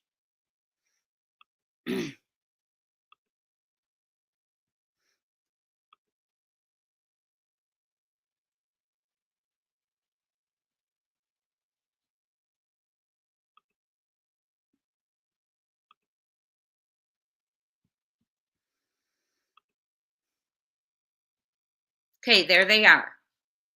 Oh, thank you, Holly S. That's so kind of you. I appreciate you all. Okay, thank you, Jazz, for doing that. Give support. Anyone who's looking, right? Anyone who's doing what they can. Anyone who, some of us can't look, some are praying, some are hanging flyers, some are telling stories, hitting the thumbs up, gets the video out there, watching videos, canine searchers. I mean, boots on the ground, whatever everyone is doing. So appreciated. Telling people, sharing his flyer, whatever it is, praying, it doesn't matter. We're Sebastian's army and we won't give up. Okay, so let me read you the things that Nick said. Good night, Kimberly Jo. Thank you for being here. We're going to wrap up real soon, too. This has just been something everyone's been wanting to discuss and see. So let me read to you what the clues were. I sent them to myself so we would have them in order. First one, 2 days ago. Well, there is someone, okay, someone in here. Okay, Jen. Or you can comment and email if you want. Members only is Saturday at 1. Thank you, Jules. How kind of you. Here, we're learning from your work. You are very appreciated. Oh, you're the daughter of a teacher. Oh, bless you. Thank you for that. Thank you for sharing and keeping Sebastian's name out there. You are so kind and sweet. Love the daughter of a teacher. Love my mama. That is so sweet. Tell your mama thank you for all she does. That is, I love to hear about other teachers out there. So thank you so much, Jules. That's very kind. Guardian Angel, I'm not sure. Did you email me, Guardian Angel, or in the chat? Let me go ahead and look. Let me see here. Alicia, thank you for the super sticker. You are sweet. I'm looking. Was it in an email, Guardian Angel? Or do I need to go back up, my friend? Let me go back up real quick before I give the clues. Don't want to miss what you're trying to say here, dear. You all are so polite to each other. I'm looking through here. Yes, my dear. Is that what you mean, Guardian Angel? Is that the message you mean? That's a beautiful, beautiful message. If that's the one you're talking about, let me know in the chat. That's a gorgeous message. I pray, I cry, I hurt. Oh, my heart is broken. I want Sebastian found soon. I'm here till the end, till we find him. Thank you for that, guardian angel. That's beautiful. It is, we do cry. I mean, we're hurting. It's funny when you don't know a child, but you become so invested in them and their safety and their, getting them home. And you feel like you know them. He feels like family, doesn't he? That's beautiful, guardian angel. Thank you for letting me know I had missed that. Okay, you get the joker now? So one of you had pointed out, and I'm not saying names, that there is no spade. Okay? So I'm going to read to you some, and Nick had added something about the spade too. First message, why are you lying? Question mark. You're not in Canada. A finger pointing, this finger.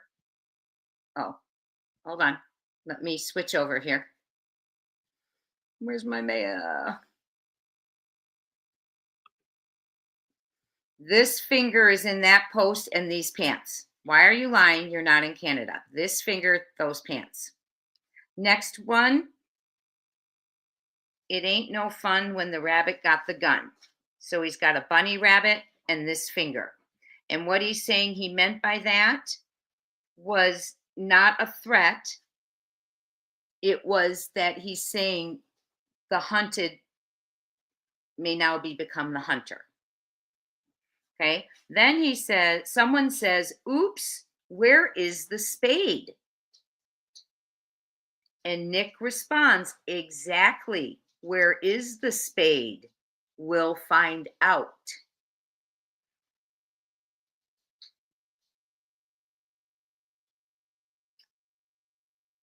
Oh, let me keep going.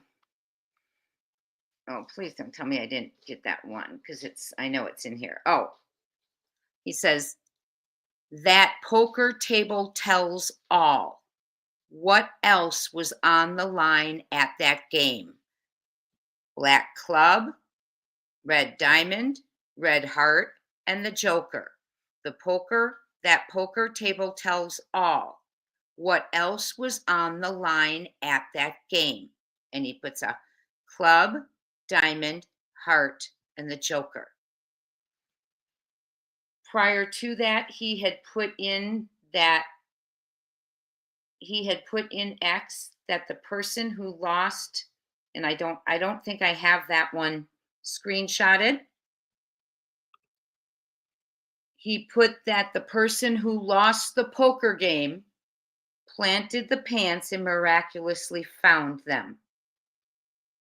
Okay, and I don't see that one on here anymore from Nick. Let me see. So, what do you all think? Heart? Someone thinks they know. What did Misty say?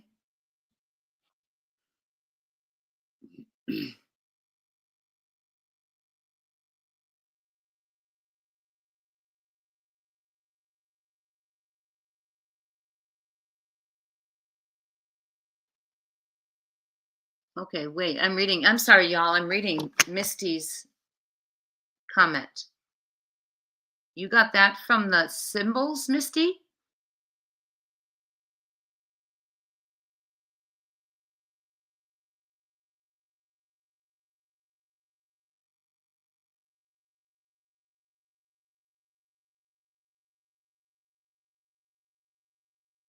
Trying to figure out who BK is.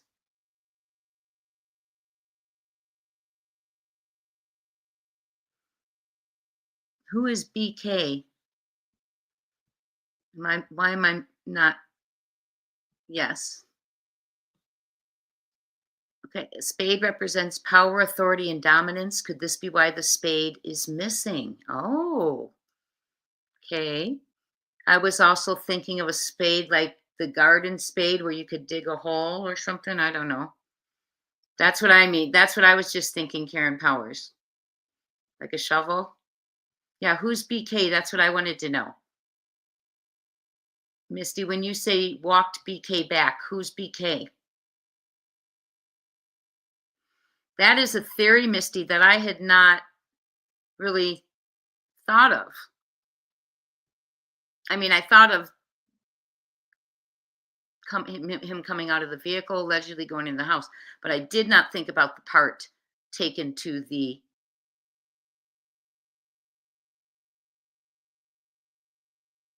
pond.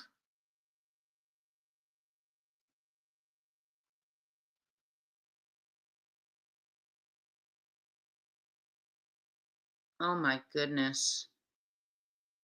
Hurt love between two people. That's what Sharon's saying. Wow, Misty, is that your in my opinion? My friend? Fill us in where you're coming from that. Yes, they all tell a story, Queen CC. Nick is telling a story.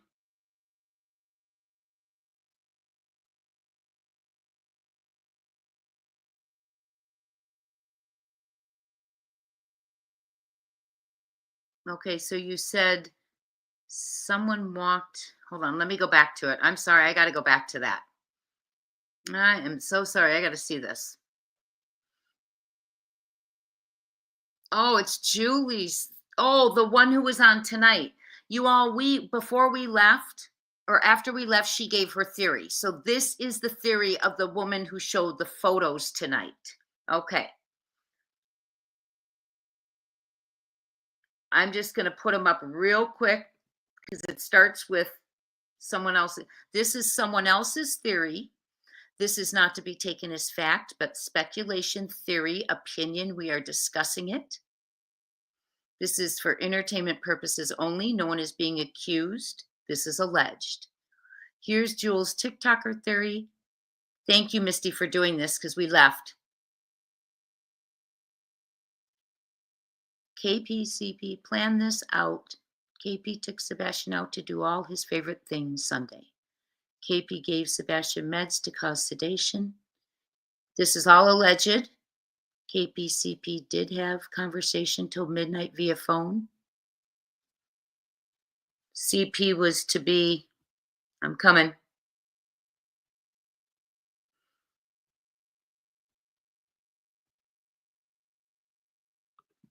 CP was to be allegedly was in mysterious vehicle that showed up in the neighborhood. Remember the 3 to 3:30 vehicle? It showed up between 3 and 3:30. CP walked to his house, got Sebastian, carried him from house to retention pond. KP walked back home while CP. So you're saying when he got him from the house, KP went with him? Allegedly. Well, CP unalived Sebastian there. Then CP carried Sebastian to the mysterious vehicle, then left the neighborhood and took Sebastian with him. Then CP took Sebastian to a place he had already prepared for Sebastian. This is all alleged. Covered him up, left location, took a shower, and went to work. Wow. That's the last of what I heard. The next part isn't on YouTube. She is still transferring her videos from TikTok to YouTube. Wow. Okay. I'm wondering if her theory has anything to do with something like, here. Julie said that she came up with theory from what she has learned from all her research she did for her book that she wrote. She wrote about Sebastian or about autism? Misty, did she write about Sebastian or autism? Hi, Genia Stevens.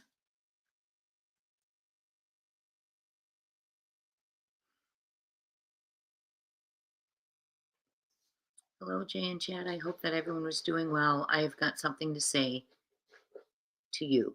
Jay, people need to stop and think about, I would have never met you if it wasn't for Sebastian going missing.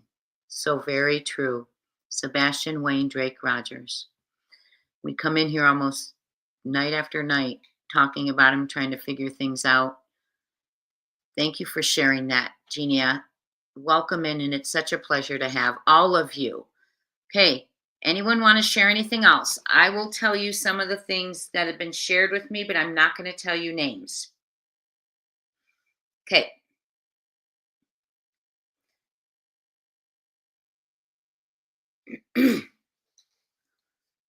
I'm going to share one person specifically, and then I'm not going to tell you who it is. The hunter has the gun, but the hunter becomes hunted. The hero will soon defeat and put an end to his twisted game. Ain't no fun when the rabbit got the gun? Question mark. Vulnerable or powerless suddenly gain power and control. Poker table tells all? Question mark. Action.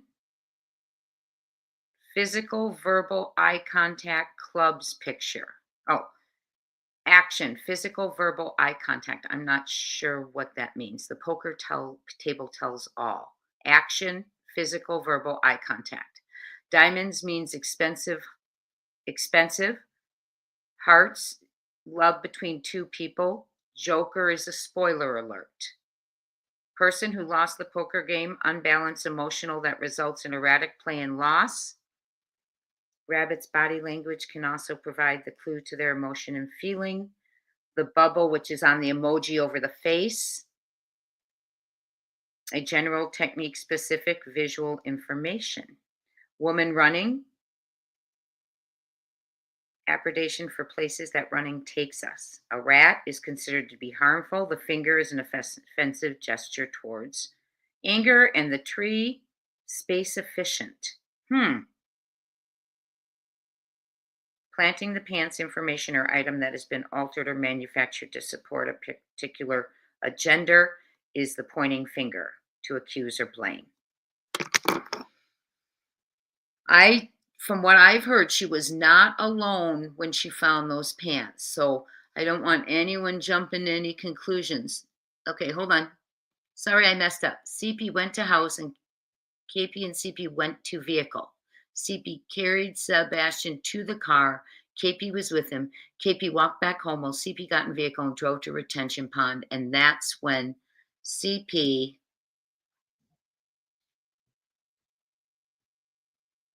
allegedly, in her opinion, unalived Sebastian. Julie's research let her know bio moms don't want to be around when child is unalived or be with body after unaliving. This is when bio mom is not doing the unaliving herself. All theory. Is her book about autism or Sebastian?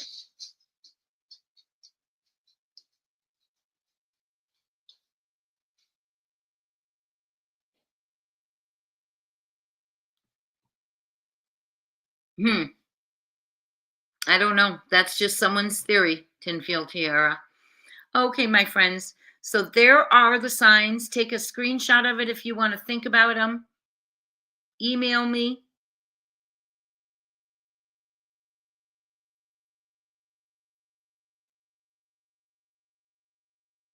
Thank you, Sammy G. There have been several pair of pants found.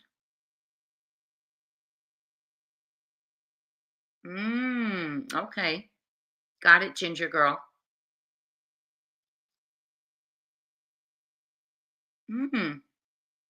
Okay, well, we've had a good night. Two things, because I put it on the thumbnail. Lori Vallow is here in Arizona. She is attempting to represent herself rather than have a lawyer. You know, she's been charged with the unaliving of her two children in Idaho, life without parole. She was then sent to Arizona here to face charges for unaliving of her husband, Charles, and for conspiracy to murder her niece's husband. So she's here. So she wants to represent herself. And so they are doing a competency hearing. Oh, please do, Jazz. That would be awesome. Jazz is going to share the riddle because her mom's good at those. Oh, that's a great idea. Hello, everyone. And so she wants to represent herself. She's not been cooperating. She did not show up for the first hearing. They made her show up on the 20th, yesterday, for the competency hearing. She has met with one doctor. She needs two doctors to say she is competent in order for her to be able to defend herself. There is a tentative trial date once they get through this, they need her to cooperate and go to get the second doctor. And she spoke for herself today. And for those of you who want to stick around, I wanted to share it with you, okay? And I hope to, when they give us a secure trial date, since I'm out there, maybe I can be there, around there outside if I don't get a pass to go in, whatever their situation is. I did reach out today to find out what that would be, what they're doing regarding hearings in her trial. So she is to go on trial, I think tentatively this February. Okay, so I'm going to share with you her hearing. She spoke for herself, and I'd like you to hear it. This is Lori Vallow, convicted murderer for her 2 children, JJ and Tylee, and she is on trial again. Or she will be on trial again, wanting to represent herself. And so now they have to do a competency hearing to make sure she is capable.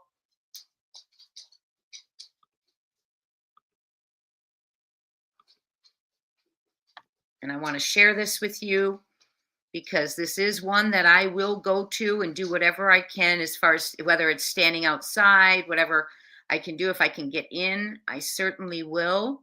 Take a couple days off if we need to. Let's see what's going on. It's going to be a long one, though. Let's get caught up. Let me see what I got her. There she is. There she is. Okay, I want you to listen to Lori Vallow. This is credit to Fox 10.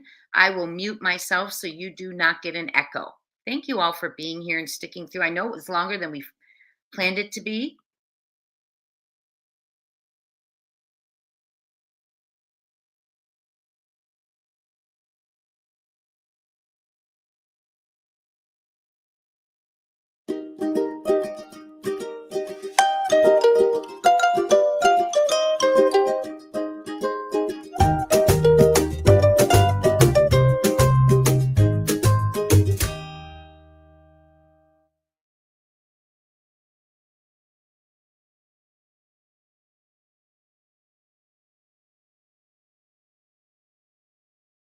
Lori Vallow, the so-called doomsday mom, appeared in court this morning after she was a no-show last week for a hearing. And the convicted killer outlined her mental health history to a judge. Fox 10 investigator Justin Lum joins us with the latest now. And John, Christina, as you know, we know Vallow wants to represent herself in this murder conspiracy trial. And the judge has said if she is deemed competent by 2 doctors, then Vallow can be pro se and represent herself when this is all done and when she's ready, and there would be no delay to what was once scheduled as a February 2025 trial. But in court today, the judge was hesitant about all that, denying her motion to withdraw a Rule 11 request. Lori Vallow back in court, surrounded by her team of public defenders, accused of conspiring in the fatal shooting of her 4th husband, Charles Vallow, in Chandler, and the attempted murder of her niece's ex-husband, Brandon Boudreaux, in Gilbert. 2 cases from 2019 that investigators say were motivated by Vallow's bizarre religious beliefs. She has the sufficient mental capacity to understand the nature of the dispute, formulate a defense. We've now had a couple of conversations. 5 years later, court-appointed doctors are evaluating her to see if she's fit to stand trial. To my understanding, there's been no history of irrational behavior. We now have a medical opinion from Dr. McGady who says that she's competent. There's been nothing else in her development. That doctor meet with her?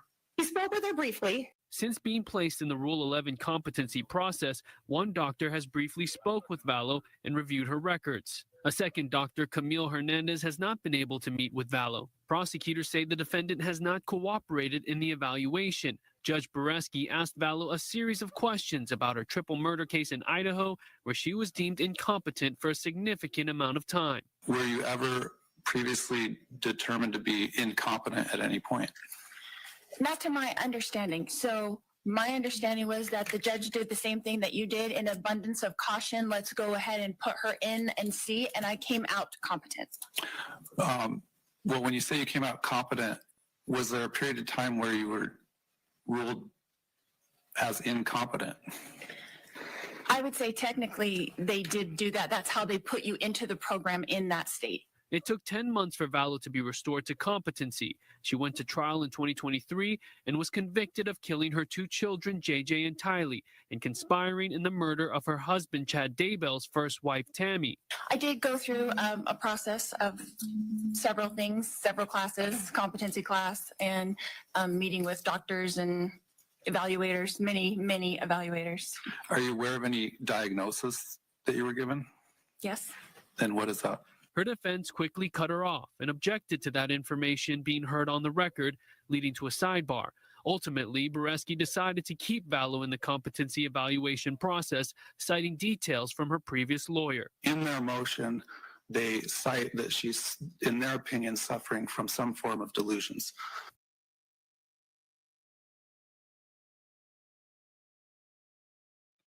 That was credit to Fox 10. So hopefully we can get a set date for court so I can so I could be there, whether I could get a pass. I did email today their public information officer and asked what, was the status going to be regarding getting passes to be at the trial or hearings. I explained that I would need some time, that's why I was asking, need some time to arrange that. So that would be kind of cool.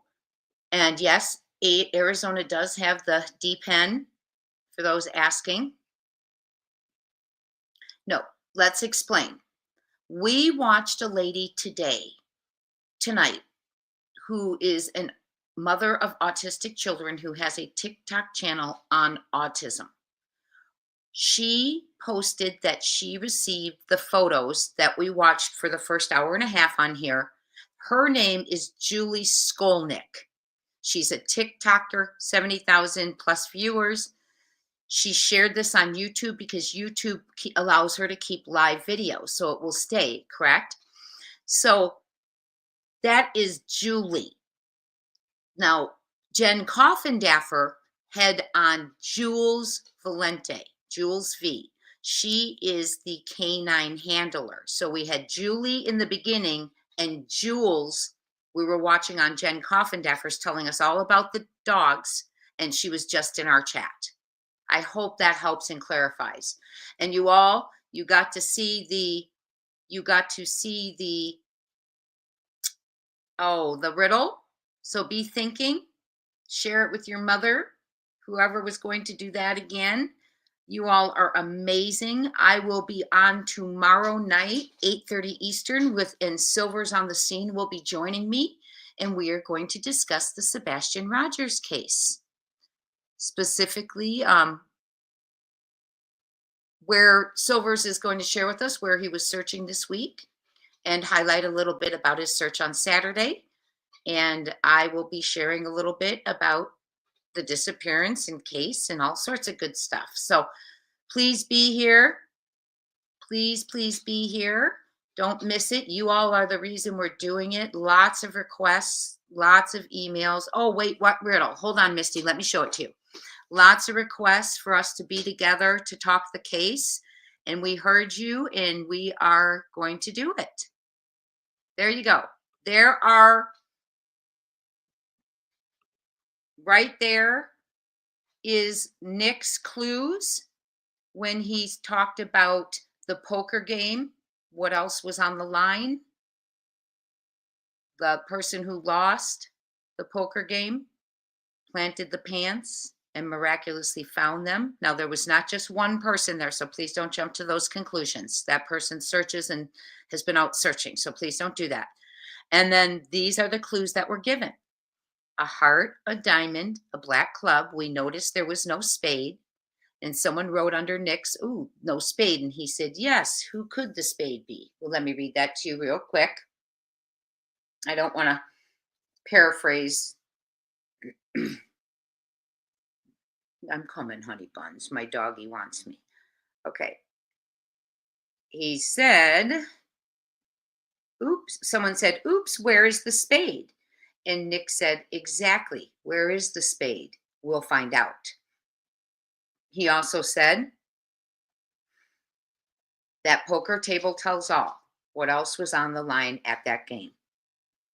Little Red Zero, he has been hired or he has been hired. A lot of part of Nick's role is to rattle cages. Jen Coffindaffer explained that. She had worked with him on the Cavalcante case. And she said a lot of times they use Nick to rattle some cages and stuff. And so I believe that's what he's doing.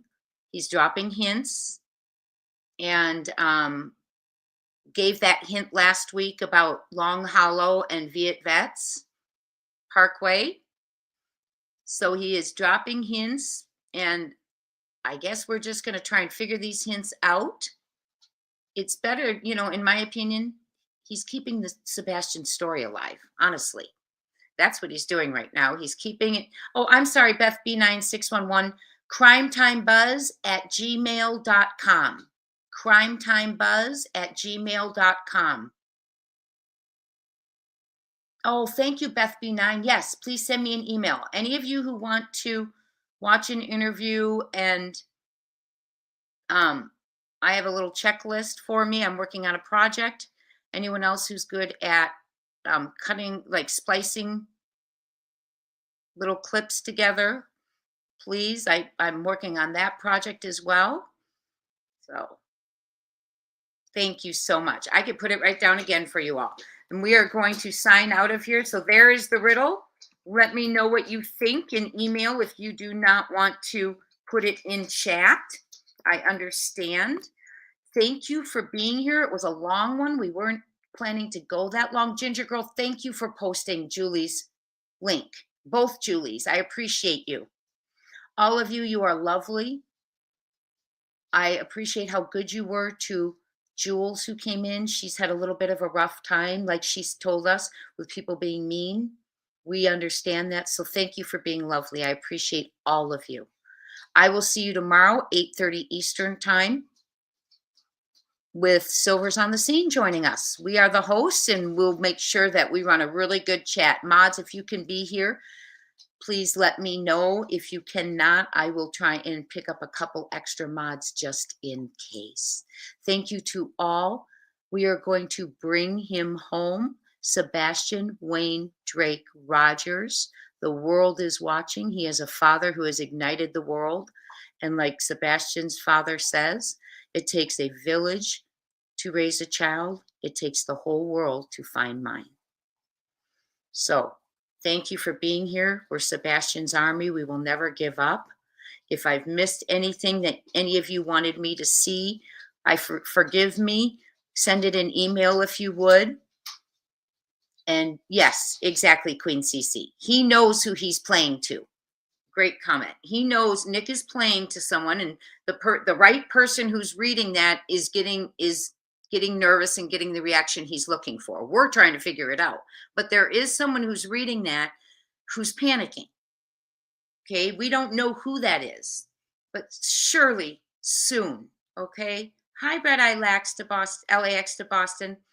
All of you, thank you so much. Tomorrow, 8:30 p.m. after work, after I get home, Silver's on the Scene will be joining us. We will be hosting.